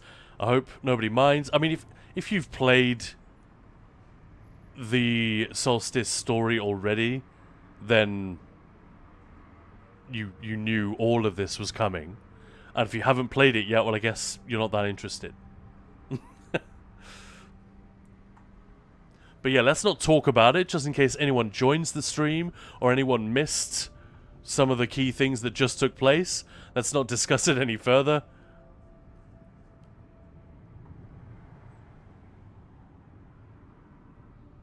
Man, this looks cool. Do you guys know what I mean about the Warhammer 40k aesthetic? It's that whole sort of industrial cathedral look with extra spikes and skulls. I dig it as a design style. Hell yeah. I've got to say, it's been awesome seeing you pop up in chat recently. We have such fond memories of you coming to help us out in Cloud Rest all those years ago. So in the last week or two, it's been really fun, Maya and I popping on stream, and then you're sort of hopping in and saying hello. Really appreciate it, man, and I hope you're doing fantastic these days. Warhammer setting uses too many skulls. Yeah, I don't know, I think it's sort of like a joke at this point, isn't it? Like if you play Space Marine 2, it's like you could just spin your character around, close your eyes, and stop at random, and then we count the number of skulls that are on screen. And that counts, you know, both the ones that are in the architecture and the skulls of your fallen foes that litter the ground. Although, yeah, they don't tend to... You tend to pulverize your enemies in that game, so the skulls don't really... they don't really survive intact.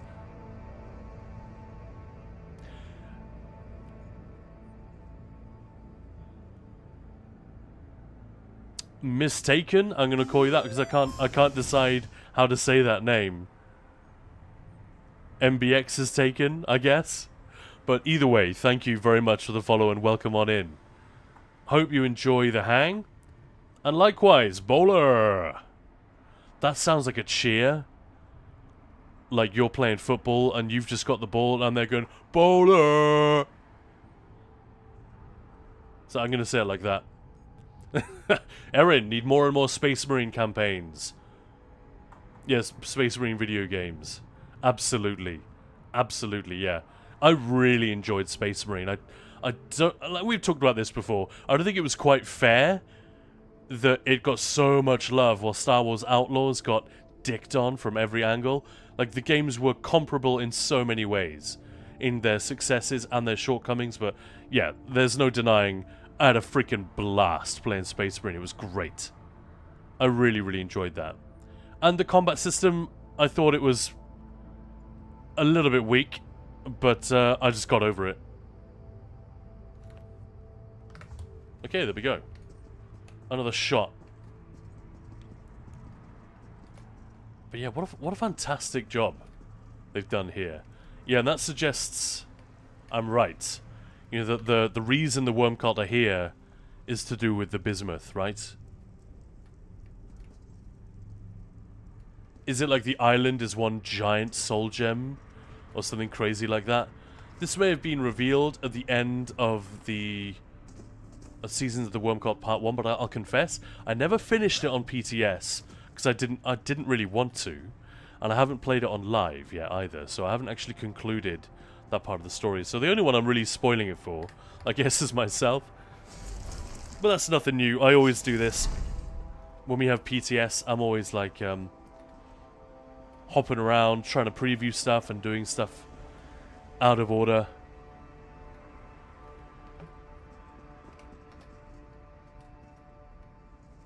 Often when I'm doing questing, I actually will play like this. Not for combat. But just, you know, if I'm doing the Clockwork City story, you get so much more sense of place and space and setting if you play it like an Elder Scrolls game. It does actually work.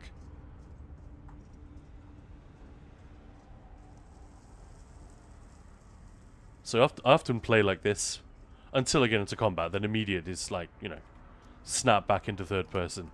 Anyone else do that, or is it just me?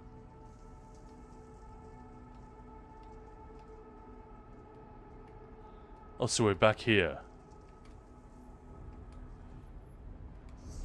Another classic Elder Scrolls thing, that the dungeon is just a giant, like, horseshoe.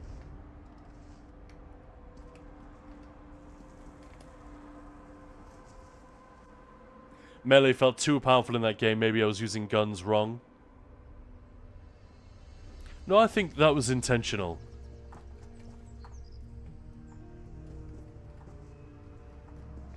Like, because the Tyranids can, like, shrug off a certain amount of bullet spray, but, you know, an electrically powered superhuman stomp ain't no armor's gonna keep you from getting squished by that. Also, the voiceovers were fantastic. That is a tough gig, because, you know, Mark Strong voiced Titus in the first game. So that is a tough gig to fill, but the guy they got in to do it whose name I now forget stupidly. He did such an awesome job when Wick and Maya were playing Space Marine 2 on stream. Every time they would res one another. Brother Victor. Brother Maya. Just a lot of fun. I just love the whole vibe. Right. Gonna talk to the prince.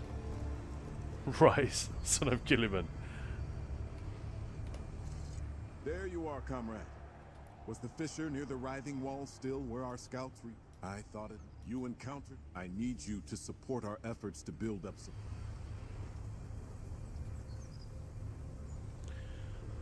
Right. Sunport Rampart Camp.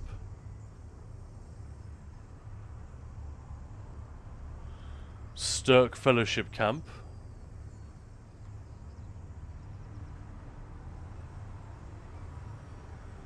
What?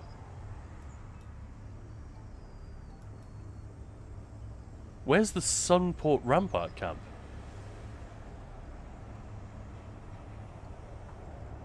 I'm confused.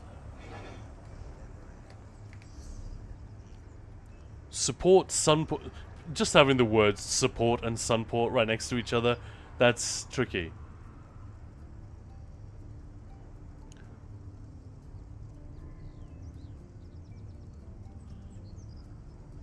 The wall's power source remains strong.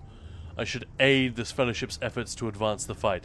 So it may be that I'm just now back to grinding the dailies, because that's the way this works, right? You do the dailies, you fight off the attacks, you defend the camps, and then you unlock a little bit more of a sort of story mode as you go. That's how it's gone so far. My friend was using Space Marine voice filter the entire time we were playing that game. Oh my god. Is that like to make your voice sound a little bit electronic and like it's reverberating inside a metal helmet? That's amazing. Alright, let's see what Quartermaster Nawalny has to say. An ally such as you wandering aimlessly. Let's do something about that. As Quartermaster for the Stirk Fellowship, I must see to the restocking of us. Anywhere. Gleaming resin.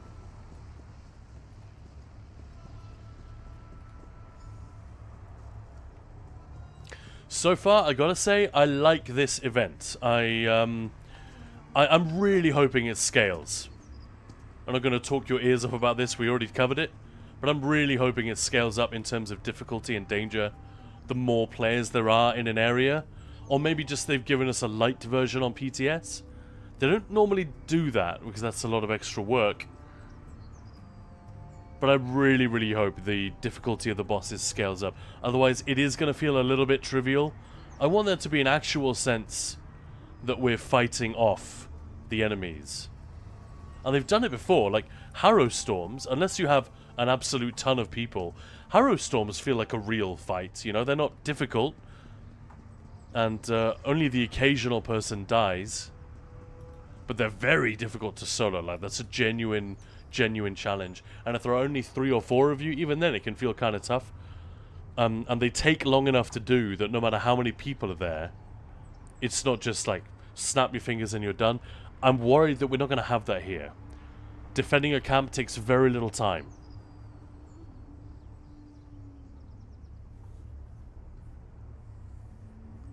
And with even just 5 or 6 DDs, yeah, so I'm a little concerned about that. That does sound so funny, Aaron, I love it. Alright, let's go get that gleaming resin. Where should we go? We got Grotwood, Greenshade, Somerset. We can go to High Isle. Haven't been there. That's cool. Hrothgar, even Western Skyrim. Should we do High Isle? I'm drawn to it. That's really fun and smart that they're sort of making all these zones feel like they're invested as part of this story. Garn, can you list the order of new zones since Skingrad? Skingrad is the last, so it's easy. So, Solstice. That's it. Skingrad is the newest, apart from this one that we're in. So you might be thinking of Leoin and Blackwood. But yeah, the order, let's try it. Let's see how good I am. So we got, obviously, Craglaunt was base game, but it was nearly released. Then we got Imperial City. So this whole area and the dungeons they're in. Hrothgar. Then I want to say it was the Thieves, the Dark Brotherhood was next. With more of Lorkhaj. Then the Thieves Guild. So Hugh's Bane, all of that stuff. Then we got Morrowind. Then we got Clockwork City. Then we got Somerset. Then Elsewhere. Southern Elsewhere. Hang on, sorry. Somerset, followed by Murkmire. I think. I'm pretty sure Murkmire was that year. Then Northern Elsewhere. Southern Elsewhere. Western Skyrim. The Reach. Then I guess it was Blackwood. High Isle. Galen. Tavani Peninsula and Necrom. And then Westweald. And Fargrave as well, and the Deadlands, obviously, after Blackwood. I skipped one. Right, since nobody objects, let's go to High Isle.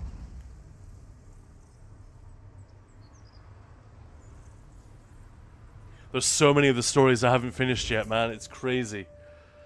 I think I'm just going to do some of them on stream. You know, it's something to do, something to talk about. And I've got some of the really good ones. Like, loads of people love Clockwork City and Somerset.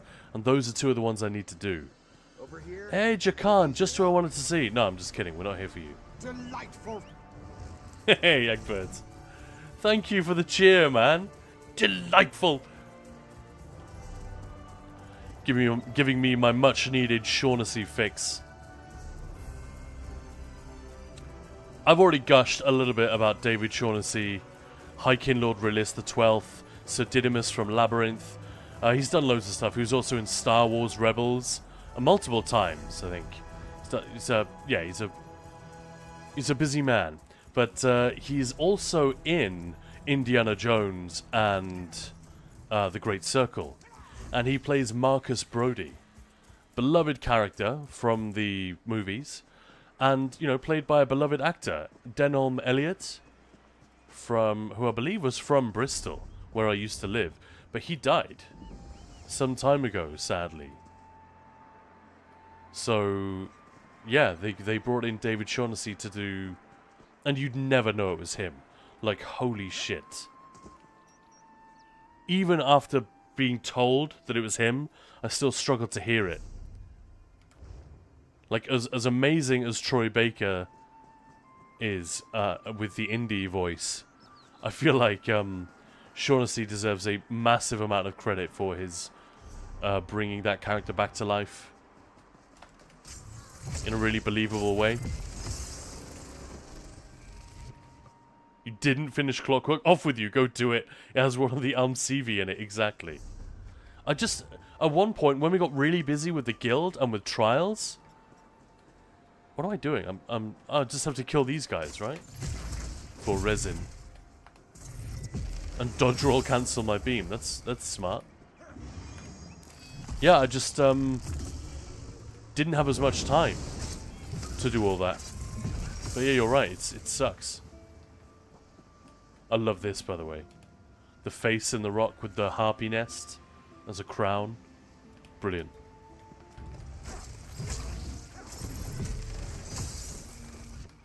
Man. Drop rate. Zos. I'm leaving the area.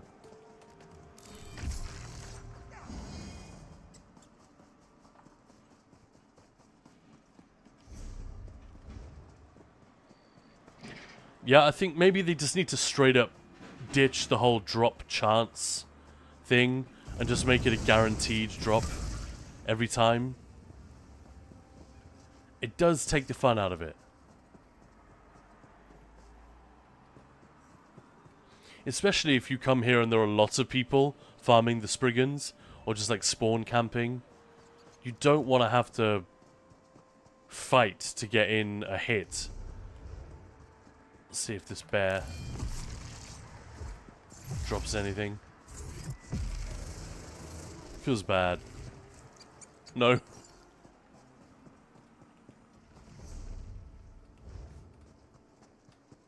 Oh, there's a cat. Hey Teddy, how's it going? He wants something to eat, so, and he's quite right. It is 1:15. So I'll tell you what, guys, I'm gonna park my character here for a minute while I go and stretch my legs, get a glass of water, and bring the cat a tin of food. Otherwise, he's just gonna be parking his butt in front of my face for the next 20 minutes. So, oh, Ted. Alright, so enjoy yourselves. I will be right back.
And I'm back.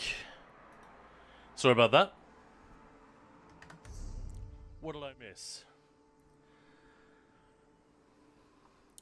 Yeah, Eggbirds, I saw that. Not gonna lie, wouldn't cheer as much if it wasn't for that voice clip. That was the intention though, wasn't it? Wasn't it like, Maya put it there at your request?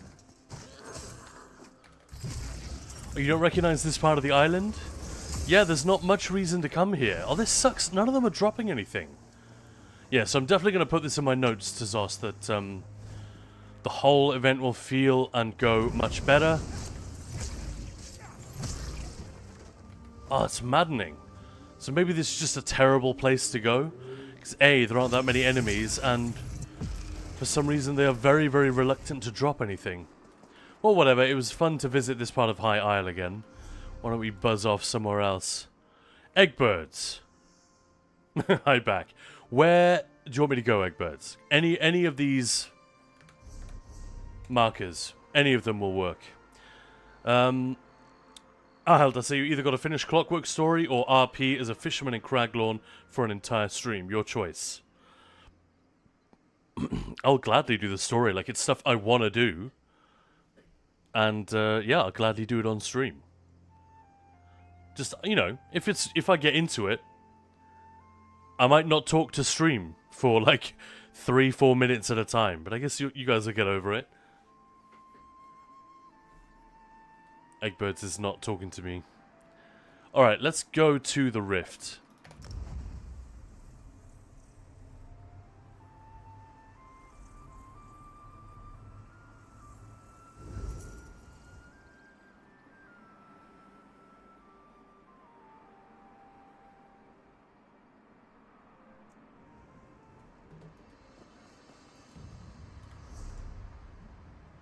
Ah, and I have that way shrine. Cunning. Age of Quarrel, best reward from the Clockwork City questline is the Begone emote.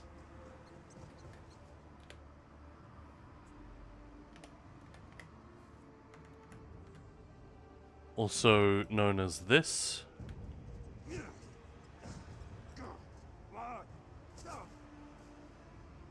Alright, let's maybe turn him to face the sun so we can see it properly. And do it again. Yeah, you're right. That's great.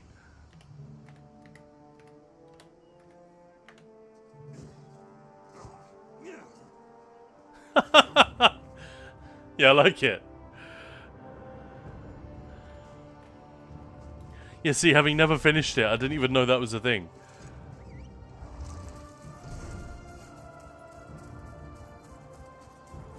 The music in Skyrim is so epic.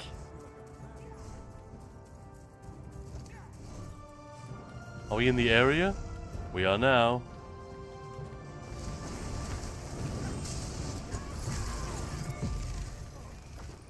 Still nothing. You gotta be kidding me. Let's do the XP grinder thing and like gather them up. Come on.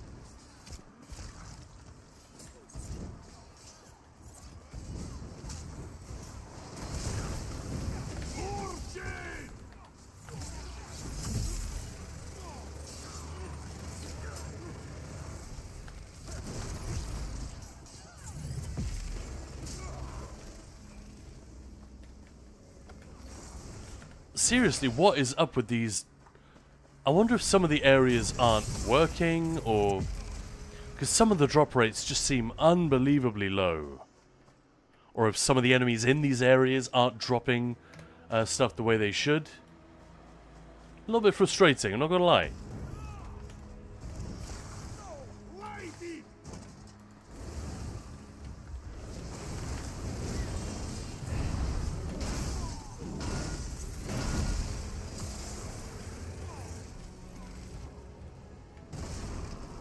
Still nothing?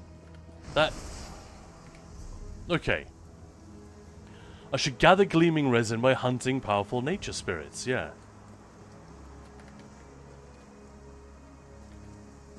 So yeah, once again, this is PTS. I am sort of helping Zos by testing things a little bit. I'm going to provide feedback to them in the next couple of days, certainly during week 2. But yeah, not loving this. The fact that often you can't loot them at all, and when you can, often there's nothing there. Watch your flank.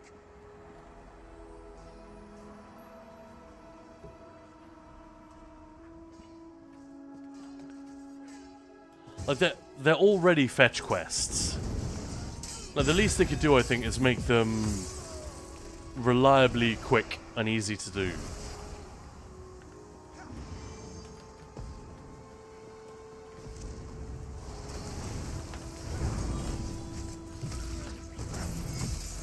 Come on. Nope, nothing. Seems odd, doesn't it? Spriggans it is, yeah. Well, we tried those. They didn't work either. Let's try somewhere else. Who's got an idea? So we did High Isle. Nope. Rift. Nope. Where else? We need resin. Valenwood seems like a good shout, no? Should we hit up Malabal Tor? Let's do it. Do it. Do it now.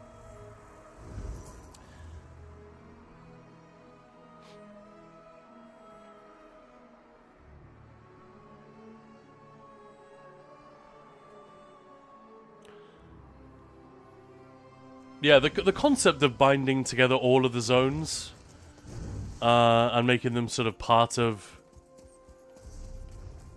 the Writhing Wall event, that's a nice idea. I feel like I would love it if there was a little more depth to that. Oh yeah, we don't need to jump across the river anymore, do we? We can just... Look at that.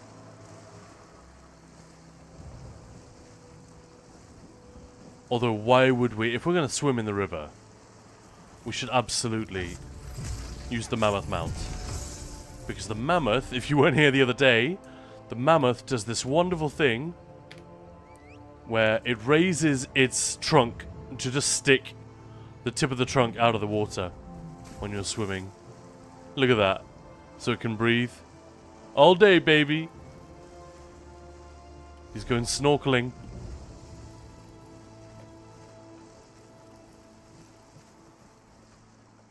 There doesn't seem to be a sprint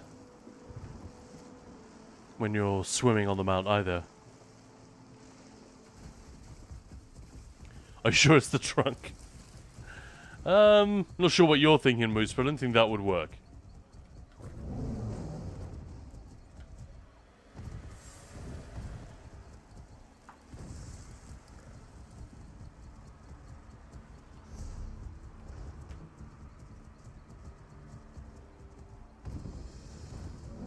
We may be able to think with our penises, but we sure as hell can't breathe with them.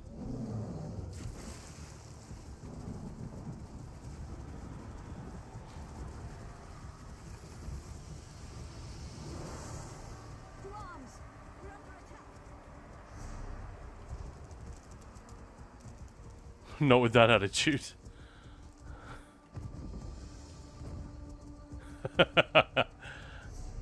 Ah, we're very silly.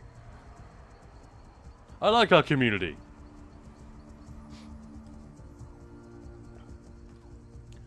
Man, I've got so much work to do later. It's actually weird to do the chill stuff and hang out with you guys before. But that's why, that's the main reason I streamed quite early today. 10 to 2 isn't a normal slot for Tuesday, but I suppose it could be.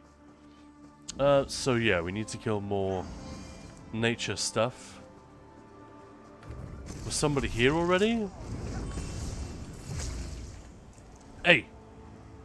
No, that's just a lead for sacred resin. I don't want I want gleaming resin. God damn it!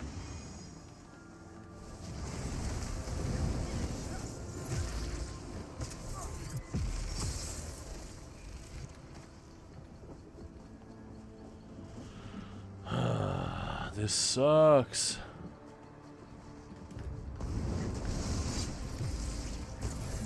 Beginning to wonder if it's bugged. Like, the odds of me not getting anything so far seem absurdly low, don't they? This can't be right.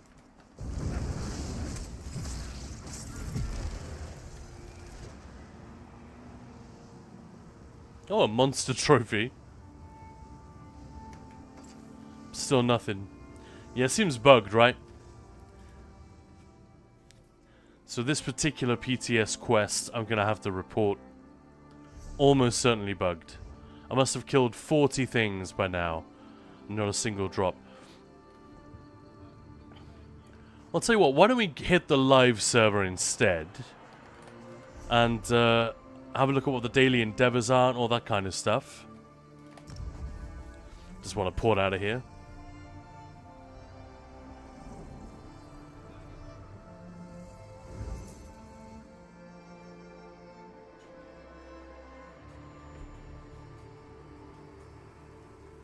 Alright, so I'm going to log out of the PTS. It's been a fun session. I'm going to flip the screen for a moment. and log back into the live server, which is where all the real action is, after all.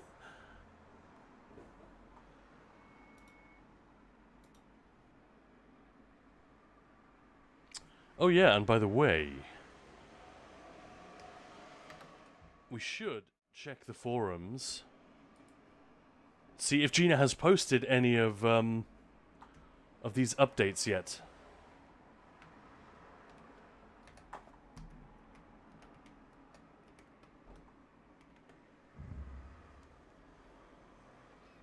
I'm not sure where exactly they would be posted, but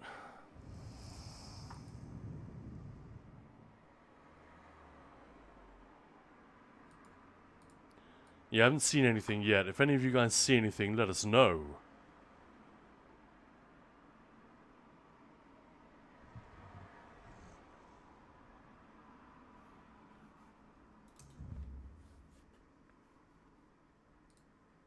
But yeah, keep them peeled.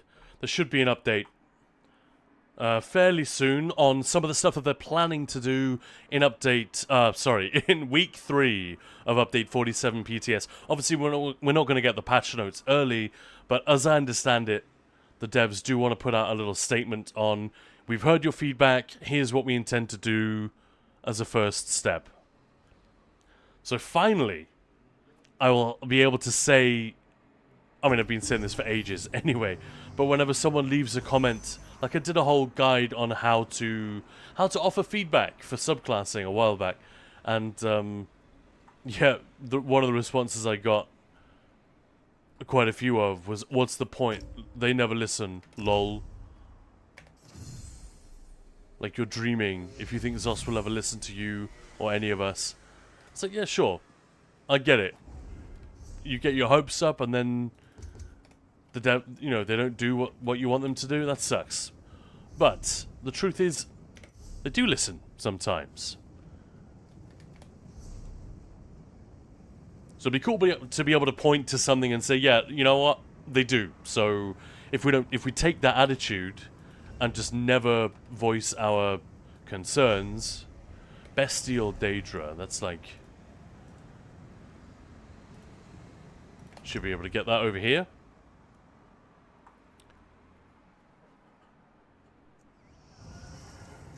But yeah, what do you guys think of the Writhing Wolves stuff based on what you've seen? I'm just curious. I know you haven't seen a lot. It's hard to tell.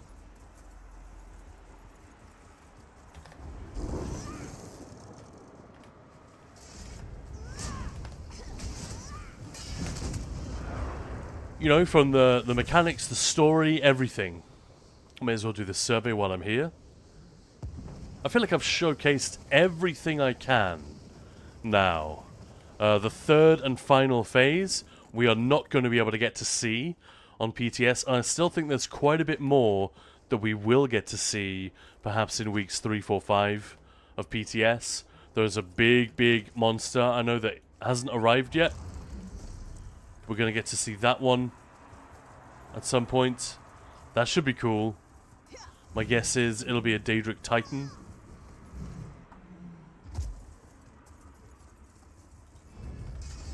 Scamps count, don't they? Scamps and Banekin. Yeah, so Ogrim, what does it even say? Ogrim, Clanfear, Scamps, and other Bestial Daedra. So this is not the worst place to go. I'm sure there are dungeons you could go to. But yeah, there we go. Bestial Daedra. And these guys also count. The Spider Daedra.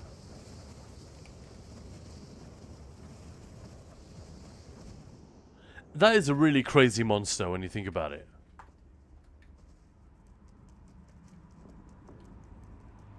Moose says, seems fun. I hope it scales like you've said.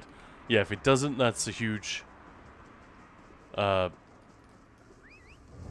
dint on the viability and fun of this particular event. But even if it doesn't, at least we know that it gets a little bit more. It gets a little bit more complicated and dangerous as it escalates. You know, at the beginning, it's a fairly small threat. Then more and more Daedra come through. Yeah, I've got my fingers crossed still. I think it could be interesting. What else have we got? Update an outfit, place conservatory furnishings, improve an item. I mean, I guess. Where is my... yeah. The house with probably the most furnishings just stuffed in it is my Psijic Villa. And safety walks. Hello there. Welcome on in. Welcome on in, everybody, if you've joined in the last 15 to 20 minutes. We're now back on the live server. Been on PTS for the last 3.5 hours. Testing stuff. Did a little bit of story-ish stuff. Mostly like dailies, repeatable quests, that kind of thing for the Writhing Wall. We talked a little bit more about the patch notes and the community's attitude towards them.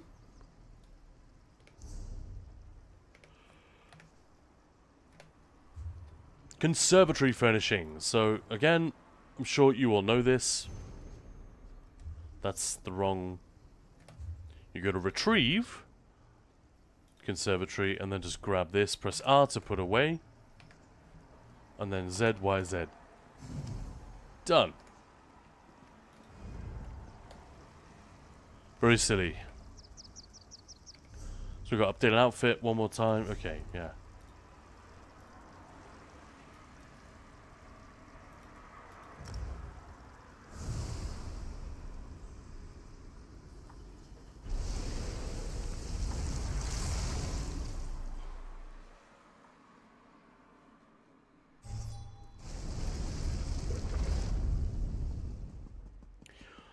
I really hope the devs do get their vision articulated to the players soon.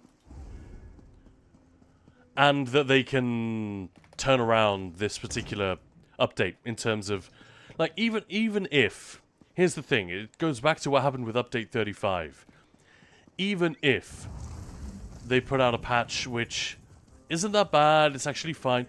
The idea... Putting... It's like Inception. Putting the idea into players' heads that they are dumbing down the game or that they don't have a super coherent vision long term, or that they are going to be giving us more of these roller coaster updates where we swing one way then the next and we have to change our build every few months to stay competitive. Giving the players any of those impressions is definitely a bad thing, and it just encourages fatigue and dissatisfaction, disillusionment with the game, and yeah, you're more likely to get people wandering off and doing something else. So I really hope they can get the messaging sorted.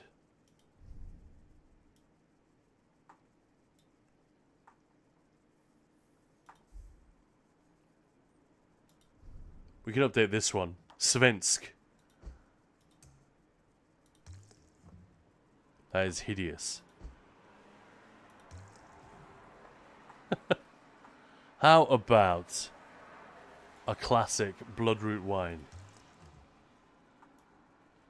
Looks badass. And it looks almost like the colours of the Swedish flag. That was the brief. To make a Sweden-themed outfit. I think a Viking-y outfit with these colours. Boom. Nailed it. And come on, the long ship, dragon's head on the staff. Pretty badass.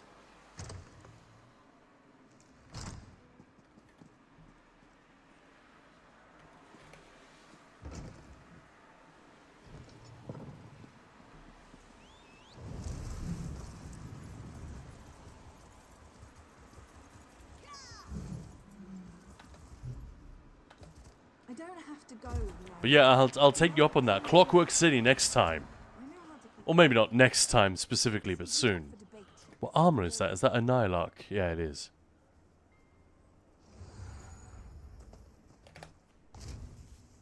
Would you guys be up for that? Some more questing on this channel? Obviously, it'll be interrupted by constant nonsense and chatter from both from me and from you guys. But I think especially with the 10th anniversary finally winding down, I think we'll be officially out of ESO anniversary mode when after Seasons of the Worm Cult Part 2 has launched, and, you know, we've all sort of had our fill. You know?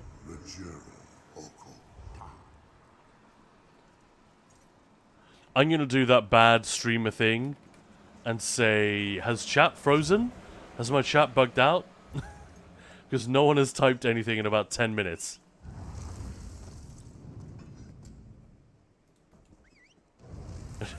No, there we go. Then it's just in time for the 11th. Thank you. Every now and again, it's rare, but it does happen that it's like, It's rare for chat to be silent for this long. I remember watching a Miss Mika stream a while back. Where this happened to her, and her chat froze. I think she had like 4,000 people watching though, so it was pretty obvious. Like when chat is that big, you just can't even keep up. Ah, Guns N' Raiders redeemed stretch! Let's all take a minute, lean back, and stretch, baby. Stretch your arms, your legs, your shoulders, do a little shoulder roll. If you're sitting at your PC all day long, that area in between the shoulder blades can get really tight and messed up. That's no good. I do hand stretches practically every night, sometimes during the day as well. Because so much gaming, so much movie editing, so much stuff at the computer, right? Eventually it's going to catch up with you. And hydrate as well. Is anyone drinking anything exciting? I've got my big glass of water here. Just making sure the chat is active, you know? And Guns N' Raiders sent you all a hug, guys. Enjoy it.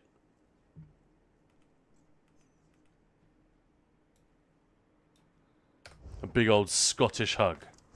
Ah, you big Jesse. It is good to be.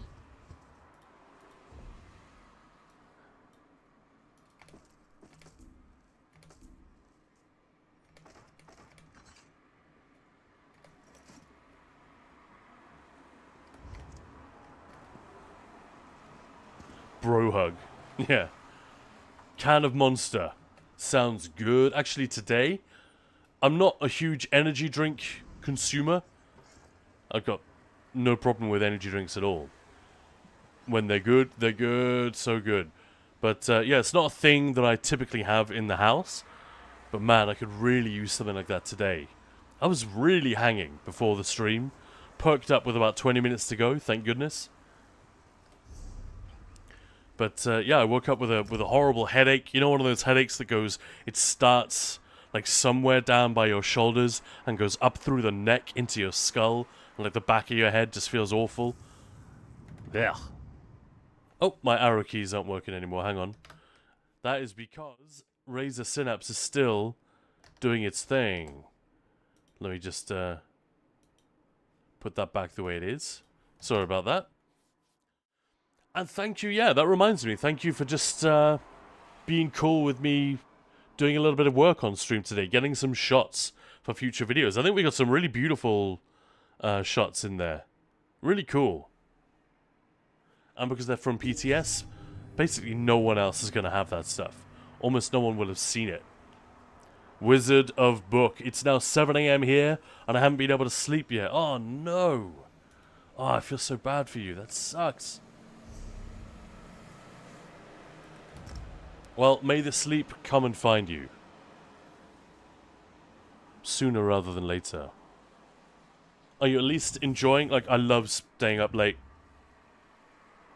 It's like the older I get, the more fun that seems to be. Obviously not if you're super sleepy and you have to stay up, that sucks.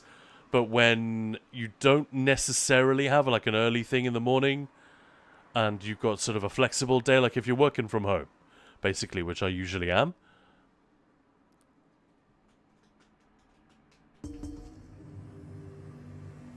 Yeah, I do love it sometimes when you find yourself with like a second wind at like 11 PM and you could just stay up and all the world's asleep and you're just doing your thing. That could be really fun. Maya and I both do that sometimes, individually or together. But yeah, when you need the sleep, it sucks. So yeah, good luck with it, Wizard.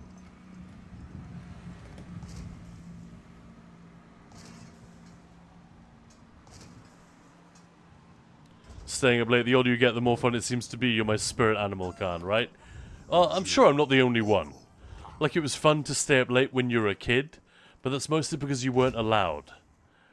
There's something about it, and don't get me wrong, there's something equally awesome about getting up super early in the morning. I think it's the same thing. I just enjoy that feeling of being active and having a laugh or getting something done while the rest of the world is snoozing and unaware, blissfully unaware.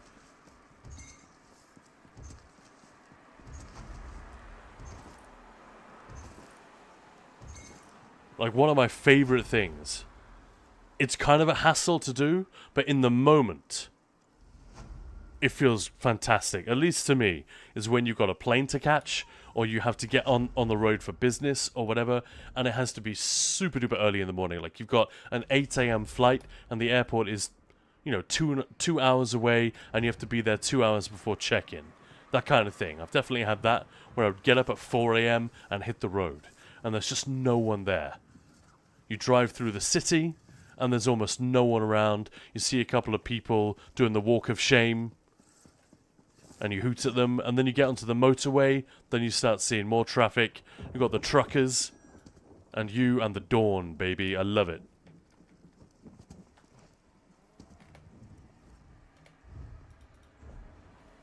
Already did that. I thought so. Let's just check in. Anyway, we are not going to sink into RIT mode now. I am going to look for someone to raid off to, but while I do that, I just want to say thank you very much to everyone for hanging out today. We're not going anywhere just yet, but in a couple of minutes. And GOP, I'm sorry, I totally missed that. Once the anniversary ends, the game will feel very dull, I think. We have a lot of events now. When they slow down, it's going to feel bad. I hope you're wrong, but I see exactly where you're coming from. Yeah, I know exactly what you mean. But I hope they have. I hope they're just going to have enough events continuing on that we're not going to really feel that. Hope so, anyway. I think we're going to raid off to Man Bear Nug. Absolutely lovely guy.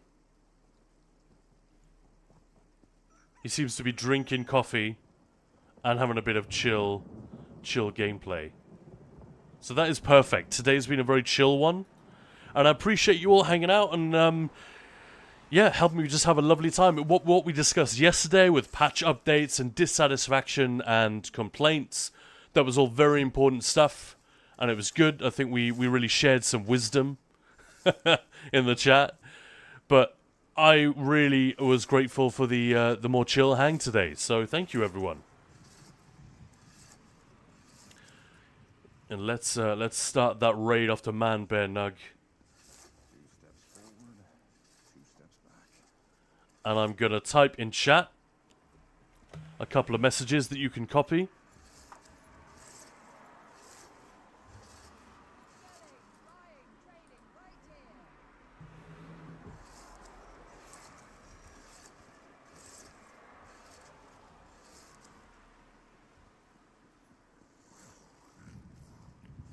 The top one is for if you're not subscribed to the Ninja Pulse channel, then you can use that one, copy paste it. The second one, sub raid with the animated one, that's if you're subbed, you can use that. Please make a lot of noise when we bounce into Man Bear Nug's channel. We'll raid off in about 15 seconds. Everyone, have a fantastic week. I'll see you back here tomorrow, I hope. And yeah, please make a lot of noise. It's always a ton of fun for the streamer. Thanks, Calantax. Thanks, Tiago. Everyone have a fantastic freaking day. Love you guys. Take it easy.